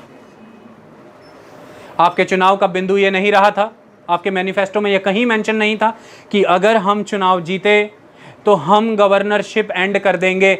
ऐसा बिंदु दे के आप चुनाव नहीं लड़े थे। आपने मौजूदा प्रक्रिया को स्वीकार करते हुए चुनाव लड़ा था। चुनाव बिजली के मुद्दे पे लड़ा, पानी के मुद्दे पे लड़ा होता है, चुनाव शिक्षा के मुद्दे पे लड़ा होता है, चुनाव टॉलरेंस के मुद्दे पे लड़ा होता है, सब मुद्दों पे लड़ा होता है। लेकिन एक सच्चाई होती है उस चुनाव की कि वो उस समय में एग्जिस्टिंग प्रेजेंट सिस्टम और ऑपरेटर्स के तहत ही लड़ा गया होता है। आपने पहले तो खुद उसे स्वीकृति दी होती है उस सिस्टम को। हम जब ये कहते हैं कि ये सिस्टम हमें खा रहा है, पहले तो आपने खुद एक्सेप्ट किया उस सिस्टम को, आपने माना उस इलेक्शन कमीशन को, आपने माना उस सिस्टम। जब आप गवर्नर के सामने दावा पेश करने गए, आपने स्वीकारा उस चीज़ को कि गवर्नर नियुक्त करेंगे मुख्यमंत्री को, आपने स्वीकारा इस चीज़ को कि गवर्नर नियुक्त करेंगे मंत्रियों को। आप मेजॉरिटी में आने के बाद तभी धरने पर बैठ सकते हैं कि हम अपनी नियुक्ति गवर्नर से नहीं करवाएंगे। फिर देखिए कि जुडिशरी क्या कहती है, फिर पता करिए कि सुप्रीम कोर्ट का फैसला क्या आता है।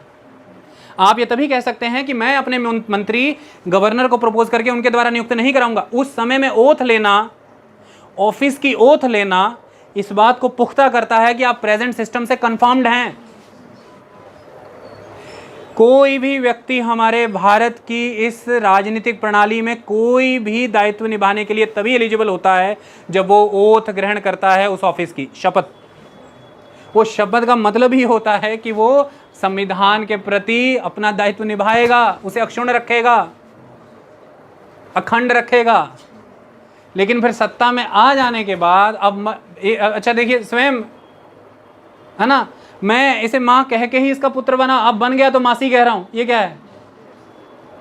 What is this system? क्या जनता पढ़ी लिखी नहीं है? हम नहीं जानते सब?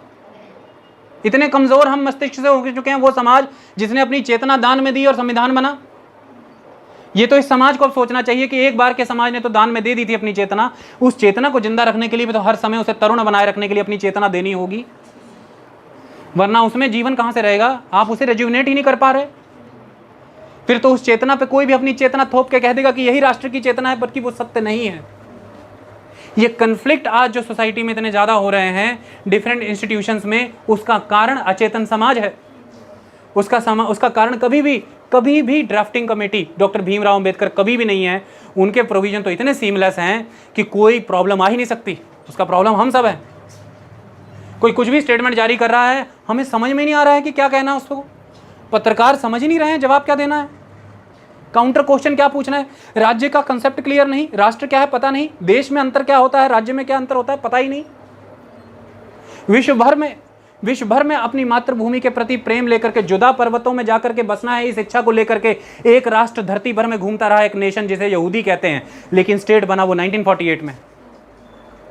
लेकिन उनको राष्ट्र बनाने के लिए जुदा पर्वत तो थे ना, उनकी उस पर्वत से जुड़ी कहानी, उनकी अपनी एक मात्र भक्ति तो थी ना उन जुदा पर्वतों के लिए। उन्हें जाना तो पूरी दुनिया से होकर के वही था ना।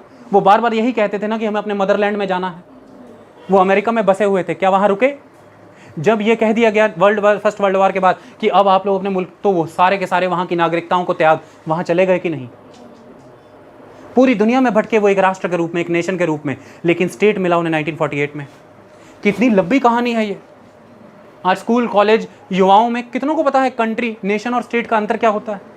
कितने के लोग जी रहे हैं इस सिद्धांत को? ये बड़ी बात है कि नहीं? तो हम राज्य के सिद्धांतों को जीवित भी कैसे रख पाएंगे? तो ऐसे में मुख्यमंत्री ये कहते हैं कि भाई मेरा दायित्व, मेरी जवाबदेही 3 करोड़ जनसंख्या के प्रति है। पहली तो बात मैं बता दूं कि 3 करोड़ सारी जनसंख्या वोट डाल करके नहीं जिताती किसी को। हमारे देश में first past the post system follow होता है। आप ये डाटा निकालिए जाकर के कि वोट, जितनी वोटिंग हुई है उसका कितना परसेंटेज शेयर मिला है, इसको निकालिए जाकर के। और दूसरी बात, 3 करोड़ जनसंख्या में कितने लोग हैं जो 18 वर्ष से नीचे भी हैं? वो सभी लोग। लेकिन वो जब ये कह रहे हैं कि मैं 3 करोड़ जनसंख्या के प्रति दायित्व हूं, वो सही कह रहे हैं, क्योंकि एक बार जब गवर्नर ने उन्हें नियुक्त कर दिया, अब वो किसी पार्टी के नहीं, वो राज्य के मुख्यमंत्री हैं। यही बिंदु उन्हें हम सबका मुख्यमंत्री बनाता है, ना कि उनका जिन्होंने उनकी पार्टी को वोट डाली। क्योंकि राज्य को धारण करने वाले राष्ट्रपति के द्वारा नियुक्त एक राज्यपाल ने लेजिटिमाइजेशन दे दी है, उन्होंने नियुक्त कर दिया है। माने संविधान ने नियुक्त कर दिया मुख्यमंत्री को, और संविधान के द्वारा नियुक्त मुख्यमंत्री सारी प्रणालियां पार करके नियुक्त हुआ है, वो हम सबका मुख्यमंत्री। हम सब मानेंगे उनके नियमों को। हम अवहेलना नहीं कर सकते कि मैंने तुम्हें वोट नहीं डाला, तुम मेरे सीएम नहीं हो। वो कैंडिडेट मेरा नहीं हो सकता, वो मेरे द्वारा चुना हुआ मेरा रिप्रेजेंटेटिव नहीं हो सकता, लेकिन वो सीएम राज्य का एक पद है, वो मेरा, मैं दायित्व रखता हूं उसके प्रति, मुझे ड्यूटीज निभानी पड़ेंगी। ओके, इसी तरह से सीएम की भी ड्यूटीज हैं, किन्हीं गवर्नर या किन्हीं कॉन्स्टिट्यूशन के प्रति, तो गवर्नर की भी हैं किसी कॉन्स्टिट्यूशन के प्रति। All are duty bound. उन ड्यूटीज को जरा समझिए, ये 3 आर्टिकल्स यही कह के बता रहे हैं। ये 3 आर्टिकल आपको तब समझ आएंगे जब आप ये समझोगे, ध्यान से समझो। आर्टिकल 154 क्या कहता है? आर्टिकल 154 कहता है, since the governor has executive power over the state. तो जैसे head of the state of India president है, वैसे हेड ऑफ द स्टेट्स, अलग अलग स्टेट जो हैं, वो गवर्नर होता है। Since the governor has the executive power over the state and all executive action is taken in his name, it is natural that the governor be kept informed of all administrative decisions. सारे कार्य जब राष्ट्रपति के नाम पे देश के और राज्यपालों के नाम पर राज्यों के होंगे, तो राज्यपाल को कोई जानकारी ही नहीं उसके नाम पे काम हो रहे हैं। कितना अच्छा, आपके नाम पे काम हो रहे हैं, आपको पता कोई नहीं कौन सी चिड़िया किधर उड़ गई। ऐसा फ्लॉड कॉन्स्टिट्यूशन बना सकते थे हमारे कॉन्स्टिट्यूशन मेकर, ऐसा गलतियों से भरा हुआ? बिल्कुल नहीं। यहां से लॉजिकली ये चीज क्रिएट होती है कि काउंसिल ऑफ मिनिस्टर का प्रत्येक निर्णय, क्योंकि राज्यपाल ही के नाम पर एग्जीक्यूट होगा, एग्जीक्यूटिव का हर डिसीजन, तो उस जिसके नाम पे एग्जीक्यूट होना है उसे जानकारी ना दी जाए, ये कैसे संभव है? और दूसरा, उसे जानकारी मांगने का अधिकार ना दिया जाए, ये कैसे संभव है? जिंदगी में एक बात आप याद रख लीजिएगा कि आप पॉलिटिक्स में एज अ लाइवलीहुड नहीं एंटर करते, पता है आपको? You can not enter politics in as a livelihood, no. ये बहुत स्पष्ट बात है। इसीलिए तो आप प्रॉपर चुनाव लड़कर के सांसद बने या विधानसभा के एमएलए बने, लेकिन आप प्रॉपर सही हैं, सब कुछ अच्छा है। 3 महीने में ही राष्ट्रपति ने घोषणा कर दी संसद भंग, गई आपकी नौकरी। आप तो कोर्ट में केस लगा देंगे कि मैं तो बड़े जेन्युइन चुनाव लड़कर बना था, मैंने तो सोचा था 5 साल करेंगे, कुछ सैलरी पेंशन सब जुड़ेगा, ये क्या हुआ, मेरी तो 3 महीने में संसद भंग कर दी इस प्रेसिडेंट ने, मेरा कोई गुनाह नहीं है, मुझे रिटेन करो। भाई संसद के साथ ही आते हो, जात ही चले जाओगे। लोकसभा भंग हो गई, खत्म हो गए तुम।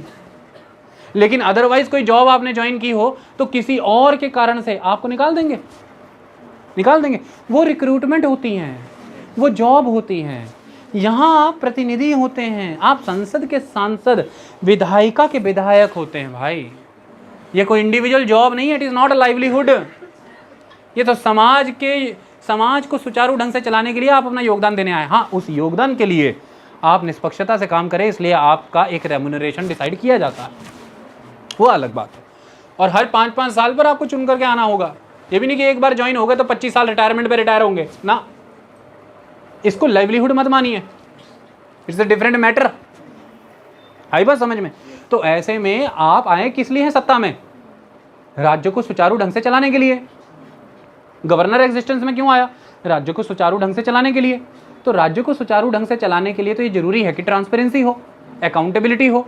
और ट्रांसपेरेंसी और अकाउंटेबिलिटी को बढ़ाने के लिए कॉन्स्टिट्यूशन ने ये सारे प्रोविजन रखे हैं कि कहीं जनता की पैनी नज़र से कुछ छूट ना जाए, विधानसभा के पटल से कुछ छूट ना जाए। ऐसे तो कल को प्रधानमंत्री यार ये कह देगा, मैं हैरान हूँ, प्रधानमंत्री ये कह देगा कि मैं बजट नहीं पेश करवाऊंगा अपने वित्त मंत्री से। प्रेसिडेंट बोलते रहे मैं तो देश की 125 करोड़ जनता को आंसरेबल हूँ।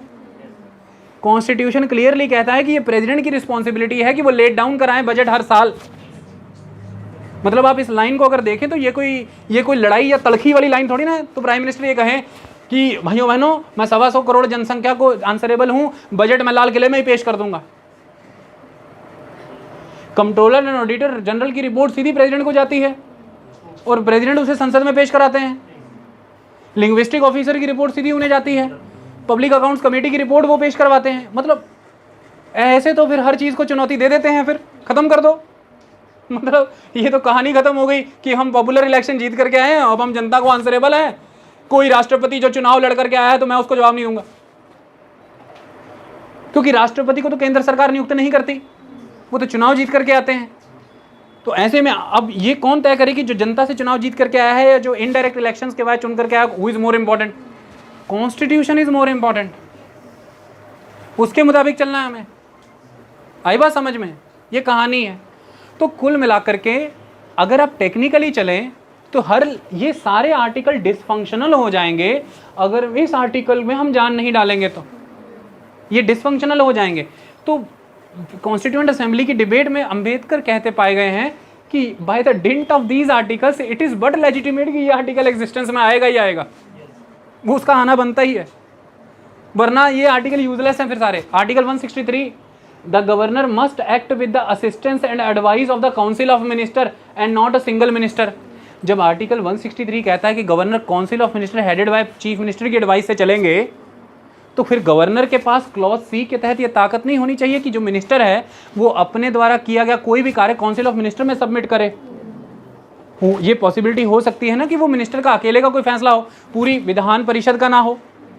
और एक्चुअली में कॉन्स्टिट्यूशन में कहीं भी नहीं लिखा कि गवर्नर मिनिस्टर की एडवाइस से चलेंगे, वो काउंसिल ऑफ मिनिस्टर की एडवाइस से चलेंगे। तो ऐसे में गवर्नर की ड्यूटी नहीं बनती कि वो ये इंश्योर करें कि ये फैसला अकेले इस मिनिस्टर का नहीं, पूरी विधान परिषद का है, काउंसिल ऑफ मिनिस्टर का है। तो उसे नहीं कह सकते क्लॉज सी के तहत कि इस मुद्दे को पुटअप करो काउंसिल ऑफ मिनिस्टर में। तो इसी के तहत देखो कॉन्स्टिट्यूएंट असेंबली ने कितना बैलेंस रखा। अगर वो फैसला काउंसिल ऑफ मिनिस्टर का है, गवर्नर काउंसिल ऑफ मिनिस्टर के फैसले को कभी वीटो नहीं कर सकते, नेवर। काउंसिल ऑफ मिनिस्टर मतलब भगवंत मान राज्य के मुख्यमंत्री यदि कहते हैं कि मैं 3 करोड़ जनता के द्वारा चुना हुआ हूं, तो मैं किसी राष्ट्रपति के द्वारा या केंद्र के द्वारा नियुक्त किसी गवर्नर को आंसर नहीं करूंगा, इसका सीधा सीधा मैं आपको उत्तर बता दूं कि उनकी बात यहां पर संविधान ने मजबूत रखी है। अगर फैसला काउंसिल ऑफ मिनिस्टर का है तो गवर्नर उसे वीटो नहीं कर सकते। आई बात समझ में? काउंसिल ऑफ मिनिस्टर का फैसला है चलेगा, लेकिन काउंसिल ऑफ मिनिस्टर को जो जो जानकारियां सबमिट करनी है वो तो करनी पड़ेंगी। ये तो इंश्योर करना है ना कि काउंसिल ऑफ मिनिस्टर विधि सम्मत तरीके से चल रही है, लेजिटिमेट तरीके से चल रही है। आप जानकारियां साझा करें, जानकारियों में कोई त्रुटि हो तो फिर गवर्नर अपने संवैधानिक भूमिका निभाएंगे। उन्हें उसमें कोई भी कमी दिखेगी, कंट्रोलर एंड ऑडिटर जनरल को कह करके ऑडिट करवाई जाएगी, और ऑडिट में कोई कमियां निकलेंगी, रिपोर्ट पेश की जाएगी, और रिपोर्ट में अगर प्रॉब्लम नजर आई, जाके आप अपना पक्ष रख दीजिए। जनता का बेनिफिट किसमें है बताइए? जनता का बेनिफिट किसमें है, मैं आपसे पूछ रहा हूं। समस्या यह हो जाती है कि जहां राष्ट्रपति चुन के आते हैं, गवर्नर नियुक्त किए जाते हैं, अपॉइंट किए जाते हैं किसी के द्वारा, जैसे कि प्रेसिडेंट उन्हें अपॉइंट करते हैं, और उस किसे अपॉइंट करते हैं जिसे सेंट्रल गवर्नमेंट नॉमिनेट करती है। लेकिन यहां समझना जरूरी है कि गवर्नर का पद संवैधानिक है, वो संवैधानिक दायरे में रह करके संवैधानिक शक्तियों के तहत काम करते हैं। हाँ, यहाँ ये जरूरी है कि गवर्नर अपनी इंटीग्रिटी को मेंटेन रखें, वो करप्ट ना हो। लेकिन अगर टेक्निकली सब चल रहा है तो उसमें तो हर गवर्नमेंट को आंसरेबल बनना ही पड़ेगा, उसको जवाब देना ही पड़ेगा। आई बात समझ में? तभी चीज़ें चल पाएंगी। कहीं बुरी, कहीं विल पर कोई डाउट नहीं, विल पावर पर कोई डाउट नहीं। 39 प्रिंसिपल्स को ट्रेनिंग लेने भेजना किसने बोला गलत? नहीं। किस ट्रेन, किस गाड़ी, किस रेल, किस हवाई जहाज पे, किस होटल में रखवाया, किसने क्वेश्चन उठाया? नहीं, कोई प्रॉब्लम नहीं। जब प्रॉब्लम ही कोई नहीं तो उल्टा ज्यादा खुल के नहीं आना चाहिए जनता के बीच, ज्यादा खुल के नहीं आना चाहिए कि हाँ जनता कॉन्फिडेंस बिल्ड हो, और अगली बार हम कहें 39 नहीं 70 भेजो, इस बार कितना लाभ हुआ राज्य का। समझ रहे हैं बात को आप? ये इंश्योर कौन कराएगा? Who will ensure? आप नहीं, आप लोगों के द्वारा चुने गए विधानसभा और विधानसभाओं के संसद के सारे मेंबर जिसे राष्ट्रपति को चुनते हैं, वो राष्ट्रपति जो राज्य को धारण करता है, जो राष्ट्र का सिंबल है, वो ही तो राज्यपाल के वाया ये इंश्योर कराएगा, वरना आप अपनी अपनी जॉब छोड़ के ये करवाएंगे। और जब वो इंश्योर कराना चाहें तो वो करवाएंगे अपनी मर्जी से या संविधान के पॉइंट से? संविधान में ताकत है। और ऐसे में अगर हम कहें कि हम तो आंसरेबल ही नहीं इन चीज़ों को, नतीजे फिर क्या निकलेंगे? कैओस, फिर होंगी समस्याएं, फिर उन समस्याओं से निपटने में आगजनियां होंगी, फिर हम कोर्ट में जाके 36 जवाब देते रहेंगे। उससे पहले चुप करके पहला जवाब दे दो। सब कुछ जब नीट एंड, मतलब ये कोई ईगो की वार थोड़ी ना है, ये कोई ईगो क्लैश थोड़ी ना है। आप मुझे ये बताएं, क्या गवर्नर ने कोई पर्सनल इंफॉर्मेशन मांगी किसी मिनिस्टर की? क्या गवर्नर ने ये पूछा कि 5 बजे किसके साथ थे सुखना लेक पे? गवर्नर ने आर्टिकल 167 के तहत मिली शक्तियों के तहत चीज पूछी है। डिनाई करना तो सीधे सीधे संविधान को चुनौती है, क्योंकि उसी संविधान की 7th शेड्यूल के अंदर आने वाली स्टेट लिस्ट के दम पर हम ये कह रहे हैं कि हम जिन मुद्दों पर काम कर रहे हैं वो सारे स्टेट लिस्ट के हैं। तो एक तरफ कॉन्स्टिट्यूशन हमें प्रोटेक्ट कर रहा है, स्टेट लिस्ट को इंश्योर कर रहा है, सीएम की पोजीशन को प्रोटेक्ट कर रहा है, तब अच्छा है। लेकिन दूसरी तरफ उसी कॉन्स्टिट्यूशन का आर्टिकल 167 जब गवर्नर को यह अधिकार दे रहा है कि आप मुख्यमंत्री से जवाब मांग सकते हैं, तब वो ईगो का क्लैश हो गया। ये क्या है मतलब? What is this? जब सही है तब सही है, जब नहीं सही लग रहा तब गलत है। स्टेट लिस्ट कहाँ गिवन है? कॉन्स्टिट्यूशन में, 7th शेड्यूल में, और उसी में गिवन है कि कौन से मुद्दे राज्य के मुद्दे हैं। तो वो उतना का संविधान स्वीकार है। उसी संविधान के पेज पलटो आगे जाओ तो 167 आर्टिकल आता है, उसमें गवर्नर को क्या अधिकार दिए वो स्वीकार नहीं। नहीं, क्या बनाना चाहते हैं? अपना कोई संविधान? ऐसा नहीं बनने देंगे, चाहे हमें मिटा दिया जाए, ये बात सत्य है। ओके, फैक्ट यही है कि ऐसे ही चलेंगी चीजें। इसका बेहतर तरीका है कि चुप करके वो जानकारियां साझी होती रहें गवर्नर और सीएम के बीच में, जो देश के लिए जरूरी है। हाँ, आपके द्वारा साझी की गई जानकारियों पर अगर गवर्नर किसी तरह की कोई अनवांटेड आपत्तियां दर्ज कर रहे हैं, आपकी कार्यप्रणाली को रोक रहे हैं, you have advocate general, go to the court, no problem at all.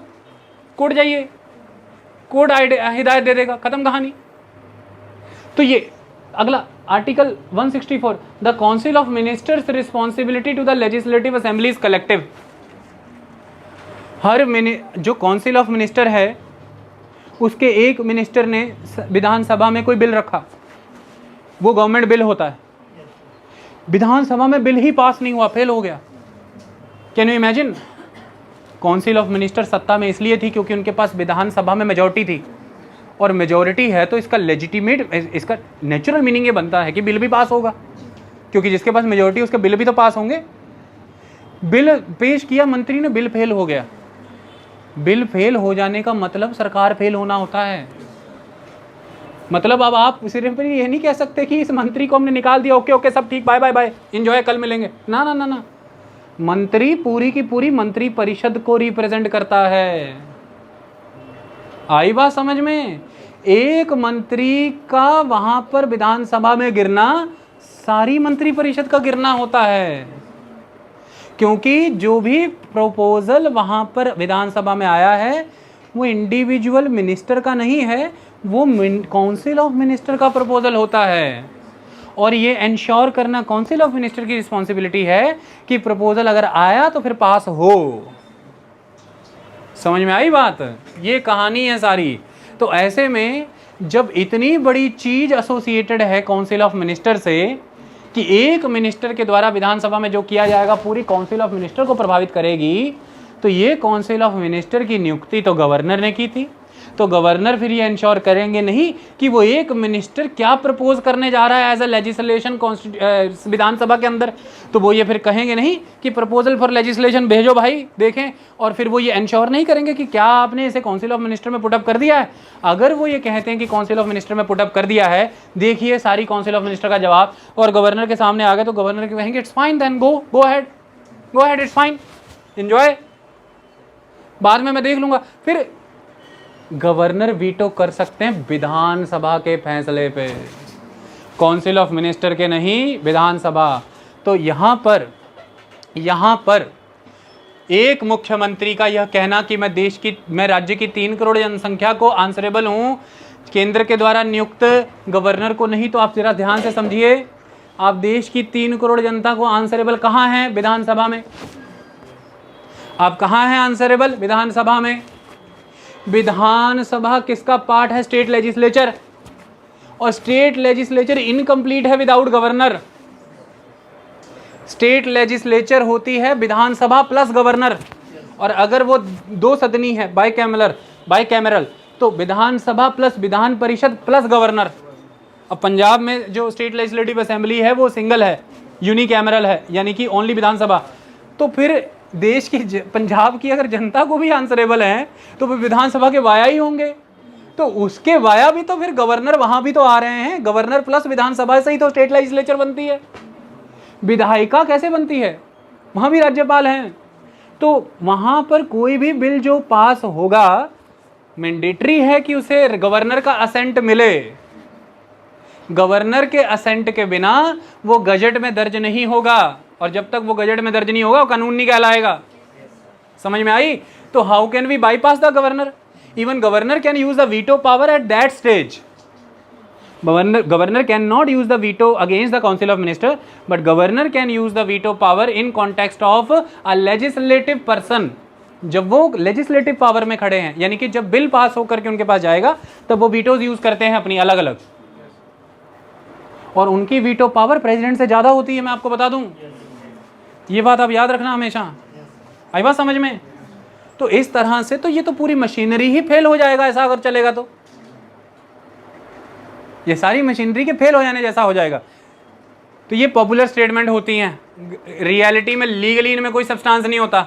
Even advocate general से जाके आप पूछ लें अगर ऑफ द कैमरा कि सर ये जो कहा है ये लीगल स्टैंडिंग रखता है, तो वो आपको बता देंगे यार लीगल स्टैंडिंग कहाँ से रखता है, कॉन्स्टिट्यूशन में एक्सप्लिसिटली गिवन है, इम्प्लिसिट भी नहीं है, एक्सप्लिसिटली गिवन है। तो ये आर्टिकल 165, 154, 163, 164 सरकारिया कमीशन बनाया गया था एडमिनिस्ट्रेटिव रिफॉर्म्स को रिव्यू करने के लिए। सरकारिया कमीशन क्या कहता है वो सुनो। Article 167 grants the governor persuasive and not dictatorial power. Persuasive power है ये, आप काउंसिल ऑफ मिनिस्टर को परसुएड कर रहे हैं कि ज़्यादा से ज़्यादा ट्रांसपेरेंट रहें, अकाउंटेबल रहें और प्रो कॉन्स्टिट्यूशनल रहें। डिक्टेटोरियल पावर थोड़ी ना है। Governor can not veto the decision of the council of minister. अगर वो वीटो कर पाते तो ये डिक्टेटोरियल पावर होती। सरकारिया कमीशन ने ये कहाँ से सीखा? सरकारिया कमीशन ने डॉक्टर भीमराव अम्बेडकर की स्टेटमेंट से पढ़ा। डॉक्टर भीमराव अम्बेडकर ने ये कहा, मैं अभी पढ़ के बताऊंगा, कि ये कोई वीटो पावर नहीं है, ओवरराइडिंग पावर नहीं है, ये तो सिर्फ एक ऐसी पावर है कि इंश्योर करना है कि आप कॉन्स्टिट्यूशन के मुताबिक चल रहे हैं। So it is a persuasive power, not the dictatorial power. तानाशाही शक्ति नहीं है, ये आपको अनुरूप बनाए रखने के लिए एक शक्ति है क्योंकि भारत क्या है अगर देखें, union of the states.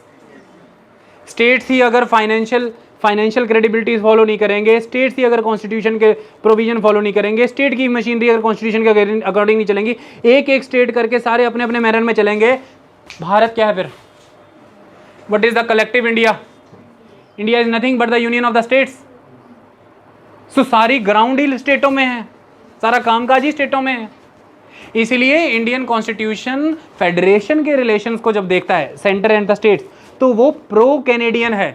Federation system Canadian system है जिसमें शक्तियों का झुकाव केंद्र की तरफ है, क्योंकि India union of the states है और सेंटर एक तरह से यहाँ पर एक रिस्पॉन्सिबल अथॉरिटी बन ही जाती है कि कैसे सभी स्टेट्स को एक रूप में आगे लेके जाना है, कैसे इंटीग्रिटी मेंटेन करनी है। सेना की शक्तियाँ केंद्र के पास है, विदेशी संबंध केंद्र के पास है, करेंसी केंद्र के पास है, रिजर्व बैंक केंद्र के पास है, नागरिकता के अधिकार केंद्र के पास है।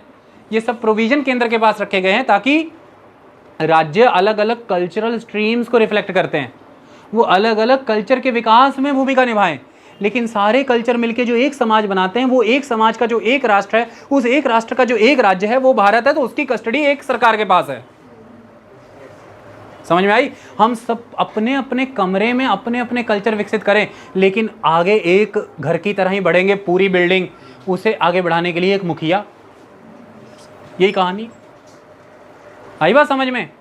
हर कमरा अपने आप में एक इंडिपेंडेंट घर नहीं है। ये कोई वो मतलब पीजी सिस्टम नहीं चल रहा है यहाँ पे, सब एक परिवार जैसा कुछ है, इसको समझिए। तो ये सरकारिया कमीशन कहता है article 167 grants the governor persuasive and not dictatorial power to override और वीटो द डिसीजंस और proposals of the council of minister. ऐसी कोई पावर नहीं है। काहे का हो हल्ला? बड़ा सिंपल है। कहाँ जानकारी मांगी, आपके पास एक से एक ऑफिसर है। अरे मेरे जैसा एक आदमी, तुच्छ व्यक्ति अगर लेक्चर के लिए इतना लिख सकता है, इतना तैयारी करके आ सकता है, आपके पास तो पूरी हायरार्की है, मशीनरी है। एक लेटर लिखवा के भेज देते कि सर ये एयरलाइन थी, ये ट्रैवल कंपनी थी, ये हम लोग गए हैं विदेश में, ये 39 प्रिंसिपल इन ग्राउंड पर चुने गए थे, ये लीजिए sir. Do have any objection sir? तो वो कहते यार मुझे ये ऑब्जेक्शन लगी, तो ये लीजिए सर, इसे भी समझ लीजिए, ठीक चल रहा है कैमरा? हाँ, तो ये लीजिए सर, ये आपका ऑब्जेक्शन एड्रेस कर दिया।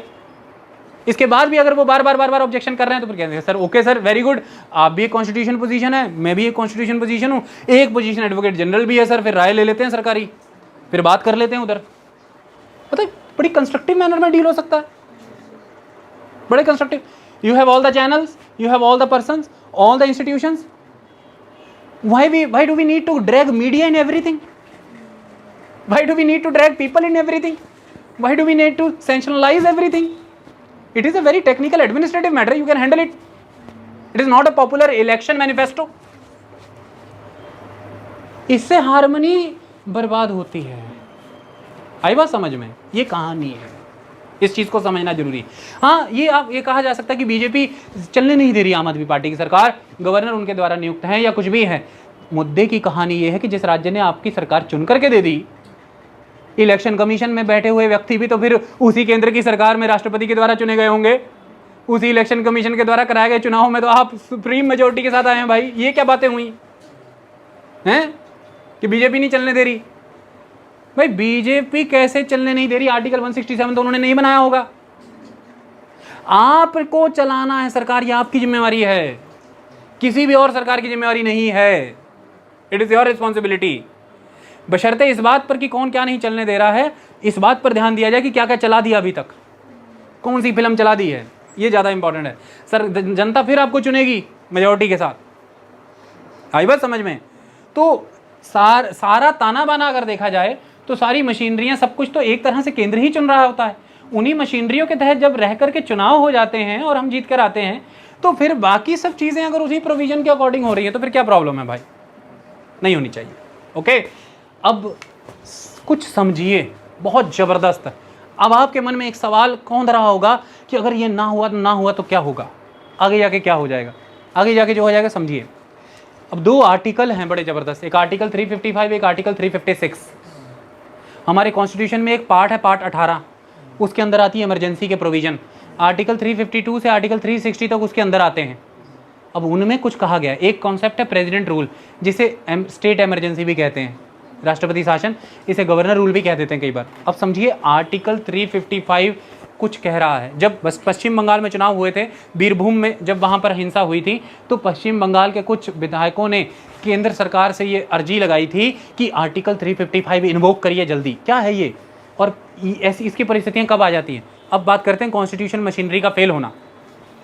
आर्टिकल 355 कहता है, it shall be the duty of the union the central government, यहाँ पे it shall be the duty of the union to protect every state against external aggression and internal disturbance and to ensure that the government of every state is carried on in accordance with the provision of this constitution।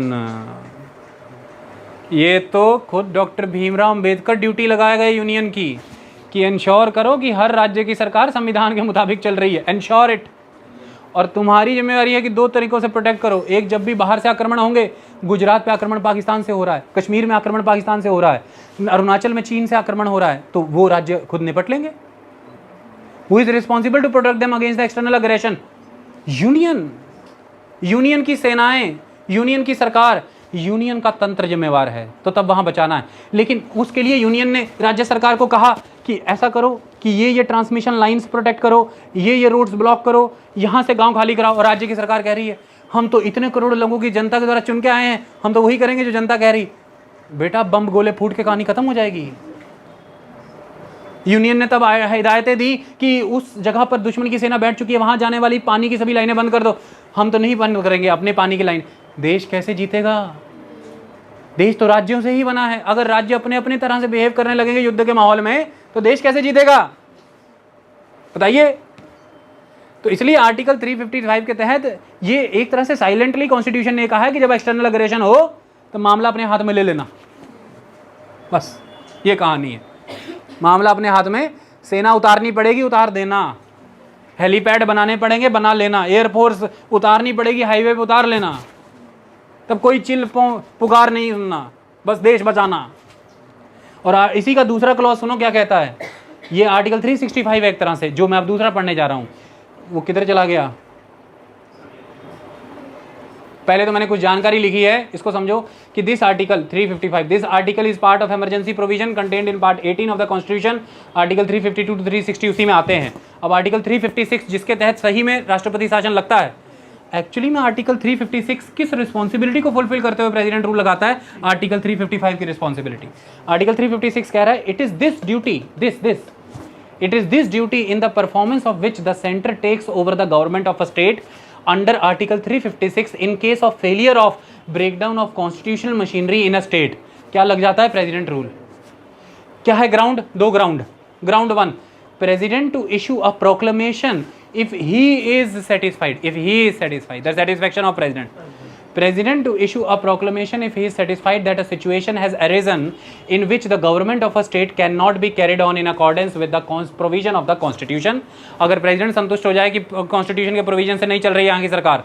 दूसरा ground, whenever a state fails to comply with or to give effect to any direction from the center, तब president ये assume कर लेगा कि ये state की government constitutional machinery के according नहीं चल रही। भाई लागू कर दो अब राष्ट्रपति शासन। आई बात समझ में? मतलब सेंटर स्टेट को डायरेक्शंस दे सकता है कुछ परिस्थितियों में, और कॉन्स्टिट्यूशन मशीनरी के अकॉर्डिंग चलना। क्योंकि चुनाव कैसे हुए? संवैधानिक प्रक्रिया से। चुनाव किसने कराए? इलेक्शन कमीशन ने। राज्यों के चुनाव कौन कराता है? Election commission. पंचायतों के चुनाव कौन कराता है? State commission, state election commission. राज्यों के चुनाव कराने के लिए इलेक्शन कमीशन का कैसे चुनाव हुआ, वो पूरी प्रक्रिया संविधान में। आई बात समझ में? इलेक्शन पिटीशन कैसे लग सकती है कोर्ट में इलेक्शन के बाद, ये सारी प्रक्रिया। शपथ कौन ग्रहण कराएगा, कब ग्रहण होगी, आप विधायक कब कहलाएंगे, विधायक की आप विधानसभा की कार्रवाई में कब पार्ट कर सकते हैं? शपथ लेने के बाद। आप ऑफिस ऑफ मिनिस्टर कब अज्यूम कर सकते हैं? शपथ लेने। ये सारा ओथ भी दी गई है कॉन्स्टिट्यूशन में। सारा office, institutional framework, election of the person, selection of the person, powers of the person, duties, rights, सब कुछ इलेक्शन में है, सब कुछ कॉन्स्टिट्यूशन में है। तो ऐसे में that elected government of the state is somewhat a kind of machinery executing the will of the people by the way of the constitution. So that's why अगर कोई भी गवर्नमेंट इस मैनर में गवर्नमेंट कंडक्ट करने से चूक रही है, वहाँ कॉन्स्टिट्यूशनल मशीनरी फेल हो गई है। मतलब वो जो सरकार है वो किसी की मशीनरी हो गई है, किसी की। अब वो किसी पार्टी की मशीनरी की तरह, जैसे मेरी मशीनरी मेरी तरह काम करेगी भाई। अब ट्रैक्टर की मशीनरी है तो ट्रैक्टर वाला काम करेगी, पता लगा इग्निशन दिया चली और पता लगा हवा में उड़ गया ड्रोन बन के। हवा में कौन उड़ता है? ड्रोन की मशीनरी। और जमीन पे हल कौन चलाता है? ट्रैक्टर की मशीनरी। तो मशीनरी किसी की है, चल किसी की इच्छाओं से रही है। जितनी भी सरकारें हमारे देश में भाई वो मशीनरियां हैं। किसकी? कॉन्स्टिट्यूशन की मशीनरियां। क्या एग्जीक्यूट करते हैं? किस मशीन क्या करती है? प्रोड्यूस क्या करते हैं? Will of the constitution, will of the people. किस दायरे में रह के? संविधान में। किस संस्थाओं के द्वारा? संविधानिक। कौन सी मर्यादाएं? संविधानिक।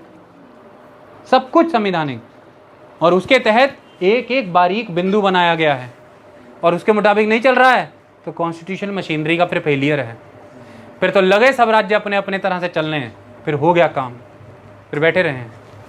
आई बस केंद्र में सरकार किसी की भी हो सकती है। अगर यही चीज़ केंद्र में आम आदमी पार्टी की सरकार हो और राज्य में यहाँ पर बीजेपी की सरकार हो और सेम सिचुएशन क्रिएट हो कि बीजेपी का राज्य का मुख्यमंत्री ये कह रहा हो कि मैं किसी भी राष्ट्रपति के द्वारा नियुक्त किसी गवर्नर को नहीं जवाब दूंगा, मैं राज्य की जनसंख्या को दूंगा, सेम ही लेक्चर उस पर लागू कर देना।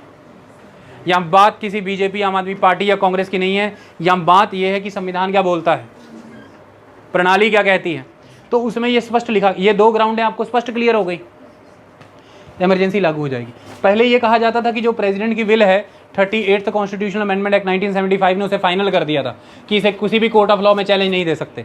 लेकिन फिर 44th कॉन्स्टिट्यूशनल अमेंडमेंट एक्ट ने ये कहा कि इसे चैलेंज किया जा सकता है, प्रेसिडेंट की विल को चैलेंज किया जा सकता है। एक समय के लिए जब आप राष्ट्रपति शासन लागू कराते हैं, वो संसद की अनुमति प्राप्त हो जाना चाहिए, नहीं अनुमति प्राप्त होगा तो 2 महीने तक ही लागू रहेगा। उसके तहत उसी टाइम के अंदर उसे पार्लियामेंट की परमिशन मिल जानी चाहिए, अप्रूवल मिल जाएगी तो फिर 6 महीने के लिए रहेगा। फिर उसे 6 महीने बाद के लिए बढ़ाते रहिए, 3 साल तक के लिए लागू रहेगा। किसी भी हाल में प्रेसिडेंट रूल एक राज्य में 3 साल के लिए लागू रहेगा, इससे ज़्यादा नहीं। उसके बाद तो आपको इतने समय में कॉन्स्टिट्यूशनल मशीनरी सही करनी पड़। आप कैसे मैकेनिक हैं? आप कैसे मैकेनिक हैं? आपसे मशीनरी नहीं ठीक हो रही, 3 साल हो गया। और इसमें भी मैं आपको बता दूं कि 44th कॉन्स्टिट्यूशनल अमेंडमेंट एक्ट ने 1 साल से ज़्यादा प्रेसिडेंट रूल बढ़ाने के लिए बहुत सारी भयंकर शर्तें लगा दी हैं। मतलब मैकेनिक को कहा है कि 1 साल में मशीनरी बना ले, वरना उसके बाद बहुत कठिनाई हो जाएगी तेरे लिए। तो ये मैकेनिक, ये ना हो कि मैकेनिक ये कह के कि ये मशीनरी उस कमांड से नहीं चल रही, प्रोग्रामिंग गलत है, अपना ही प्रोग्राम फिट करने में लगा हुआ है, अपनी तरह से मशीनरी बना रहा है। ऐसा भी नहीं हो सकता। कॉन्स्टिट्यूशन की मशीनरी कॉन्स्टिट्यूशन के अकॉर्डिंग चले, इसलिए 3 साल में ज़्यादा से ज़्यादा बना दो, वरना 1 साल में भी बना दो। ये कहानी है। जैसे ही मशीनरी फिट, कामकाज बिल्कुल ठीक, प्रोग्रामिंग कमांड एकदम ओके, चलाओ अब इसको उसी राज्य के मुताबिक। ये कहानी है। आई बात समझ में? इस तरह से सिस्टम चलता है, संविधान चलता है। आर्टिकल 167 बहुत ही वोकल है। अब यहाँ पर आप सुनिए, मैं आपको पढ़ करके बताता हूँ। आप हैरान हो जाएंगे कि ड्राफ्ट कॉन्स्टिट्यूशन, जब कॉन्स्टिट्यूशन ड्राफ्ट हो रहा था 1949 में, इस आर्टिकल पर कोई अमेंडमेंट ही नहीं आया। ये आर्टिकल अनअमेंडेड पास हुआ है। इस पर विचार आए लेकिन अमेंडमेंट प्रपोज नहीं हुआ। मतलब विचार आए, कॉन्स्टिट्यूएंट असेंबली की ड्राफ्टिंग कमेटी ने अपने काउंटर जवाब रखे, मेंबर सेटिस्फाई हो गए, कहते very good very good, no amendment. जो आर्टिकल ही बिना अमेंडमेंट पास हो रखा है उसी को हम मान नहीं रहे। मतलब ये तो सीधे सीधे जो फोटोएं लटक रही हैं उनका भी अपमान होता है। क्योंकि भगत सिंह और भीमराव अंबेडकर इस समय की मौजूदा सरकार के द्वारा 2 बहुत ही रेवर्ड पर्सनैलिटी हैं, सम्मानित। और इसमें से डॉक्टर भीमराव अंबेडकर संविधान के एक अक्षर में झलक रहे हैं। उसके मुताबिक तो चलना ही पड़ेगा।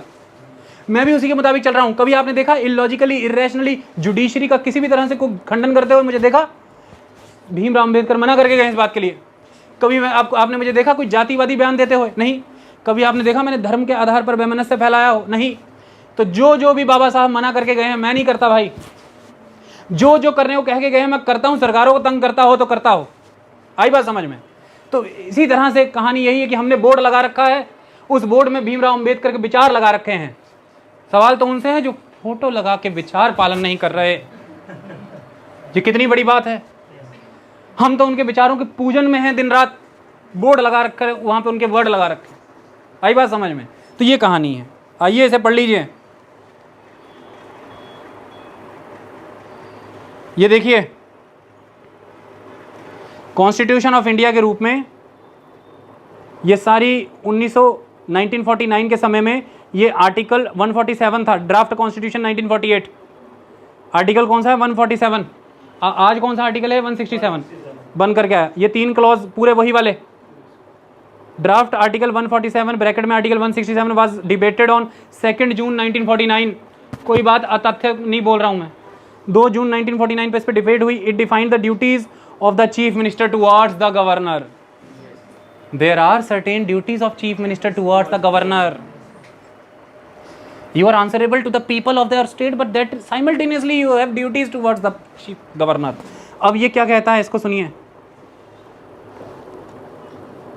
ये ड्यूटीज बता दी। नो अमेंडमेंट्स, तो मैं ब्राइटनेस भी कर दूं दिली तसल्ली के लिए। No amendments were proposed to this draft article, although some members of the assembly express doubts about the language contained therein. पहला मेंबर क्या कहता है? One member wanted to delete or replace the draft article, arguing that clause C allowed the governor to interfere in the day-to-day business of the council of minister. ये clause C कि if the governor so required to submit for the consideration of the council of minister any matter on which a decision has been taken by a minister but which has not been considered by the council, कि भाई any matter के नाम पे तो governor हर रोज कार्यप्रणाली में हस्तक्षेप करेगा। तो any matter, तो वो कह रहे हैं ये कि clause C allowed the governor to interfere in the day-to-day business of the council of minister, which was not compatible with the principle of a nominated governor or constitutional democracy. कि nominated governor को elected CM के सामने इतनी ताकत दे दी, ये problem हो जाएगी, हम तो कॉन्स्टिट्यूशनल डेमोक्रेसी की बात कर रहे हैं। तो आगे इन रिस्पॉन्स, अब इन रिस्पॉन्स में देखिए, another member pointed out that the present draft article naturally flowed, ये कहाँ से आ रहा है? naturally flowed from draft article 146, that is present article 166, which stated that all executive action would be taken in the name of the governor. If the draft article did not exist, the governor would not be empowered to find out about the orders passed in his name. अगर ये article रखा ही नहीं जाएगा तो governor को ये कैसे पता लगेगा कि उसके नाम पे क्या क्या कर रहे हैं, भाई चल क्या रहा है? समझो बात को। तो ये तो मतलब कॉन्स्टिट्यूशन ही अपना बोगस हो जाता। फिर कोई भी अगर फॉरेनर रिसर्च फेलो पढ़ रहा होता, वो कहता माय गॉड ये क्या ब्लंडर। एक तरफ से निर्णय सारे उनके नाम पे हो रहे, दूसरा उनके पास ये अधिकार नहीं है जानने का कि निर्णय क्या हुआ है। बताओ मैं क्या हूं? मैं खामखा, तुम क्या हो? तुम खामखा, सब खामखा ही चल रहा है मतलब। तो भाई वो समझाया मेंबर ने कि भाई ऐसा नहीं, कल को पीएचडियां होनी है कॉन्स्टिट्यूशन पे, सब कुछ होना है, ध्यान से चलना होता है सिस्टम। अगला, the same member believed that clause B, और वही मेंबर जिसको पहले क्लॉज सी पे प्रॉब्लम थी उसे क्लॉज बी पे भी है। Clause B was improper. Chief minister should have the discretion to decide what information should be presented to the governor और to submit a matter for his consideration, कि वो उसके पास डिस्क्रिशन होनी चाहिए कि क्या मैंने बताना क्या नहीं बताना। अनदर मेंबर सपोर्टेड हिम, उसने सपोर्ट किया दूसरे मेंबर ने से व्यक्ति को, stating that it was not necessary to give the governor a constitutional right to request information. Article के अंदर कॉन्स्टिट्यूशनल राइट दिया हुआ है गवर्नर को कि वो रिक्वेस्ट करे information. It is a matter of right, not the matter of obligation. कि सो वो कह रहे हैं कि another member supported him stating that it was not necessary to give the governor a constitutional right to request information और impart advice, and instead he could do so as a matter of custom in the same vein that the queen of England advised her prime minister, कि एक custom के तौर पर वो मांग ले, लेकिन matter of right as a article ये नहीं होना चाहिए। अब सुनिए जवाब। A member of the drafting committee responded to these arguments stating that the present draft article reiterated the principles contained in draft article 67, that is article 78। Article 167 की तरह same article 78 है जो प्राइम मिनिस्टर और president के case में काम करता है। वहां किसी ने कोई ऑब्जेक्शन नहीं किया। वहां प्राइम मिनिस्टर ने तो आज दिन तक नहीं कहा कि राष्ट्रपति क्या मांग रहे हैं मुझसे, मैं देश की 125 करोड़ की जनसंख्या को आंसरेबल हूं, मैं कोई जानकारी नहीं दूंगा। Go and read the constitution article 78, each and every word is similar to article 167। हर चीज की जानकारी प्रधानमंत्री को राष्ट्रपति को देनी होगी। और अगर ना देनी हो तो फिर मैं देश से निवेदन करूंगा कि भाई राष्ट्रपति मत ही बनाए, मत ही बनाए। बच्चों का एक चैप्टर कम हो जाएगा, मेरे दिल से वहम खत्म हो जाएगा कि मैं राष्ट्र, राज्य और देश को अलग मान के चल रहा हूं। लेकिन अगर राष्ट्रपति हैं तो ये प्रावधान होना ही बनता है। और चीफ मिनिस्टर और गवर्नर के मामले में आने से पहले कॉन्स्टिट्यूशन में ये आर्टिकल 78 में आता है, in context of PM and president. आई बात समझ में? तो आप ये नहीं कह सकते कि राज्यों के मुख्यमंत्रियों के साथ ही अत्याचार हो रहा है, हाँ ना, प्रधानमंत्री के साथ भी हो रहा है अगर अत्याचार हो रहा है तो समझिए। मतलब ये नहीं है कि एक नॉमिनेटेड गवर्नर ही ये सब मांगता है मुख्यमंत्री से, एक इलेक्टेड प्रेसिडेंट भी ये सब मांगता है। मैंने क्या बताया था, कॉन्स्टिट्यूशनल पोजीशन ऐसी नहीं होती किसने किसको चुना, किसने किसको क्या बनाया, वो ऐसे होती है कि किसके क्या दायित्व है, क्या सरोकार है, क्या कामकाज है। आगे देखिए, तो वो ये कह रहे हैं, कहाँ चला गया भाई, हाँ, सो मेंबर ने रिप्लाई किया, he contended that the governor's ability to request information was necessary to ensure safeguards against the misuse or overreach of executive power by the Council of Ministers। Axes से रोकना है, मिसयूज से रोकना है। ये मतलब बोगस पावर नहीं दी हुई गवर्नर को और प्रेसिडेंट को, ये लिटरल पावर है। मतलब विचारधारा क्या थी पावर देने वालों के दिमाग के पीछे, तभी तो उन्होंने इस चीज़ को मैंडेटरी बनाया है। ये मैंडेटरी है, ये ऑब्लिगेटरी या प्रिविलेज नहीं है कुछ, इसको समझिए आप। तो वो लिखते हैं कि the chairman of the drafting committee, who was the chairman? Doctor Bhimrao Ambedkar Baba साहब।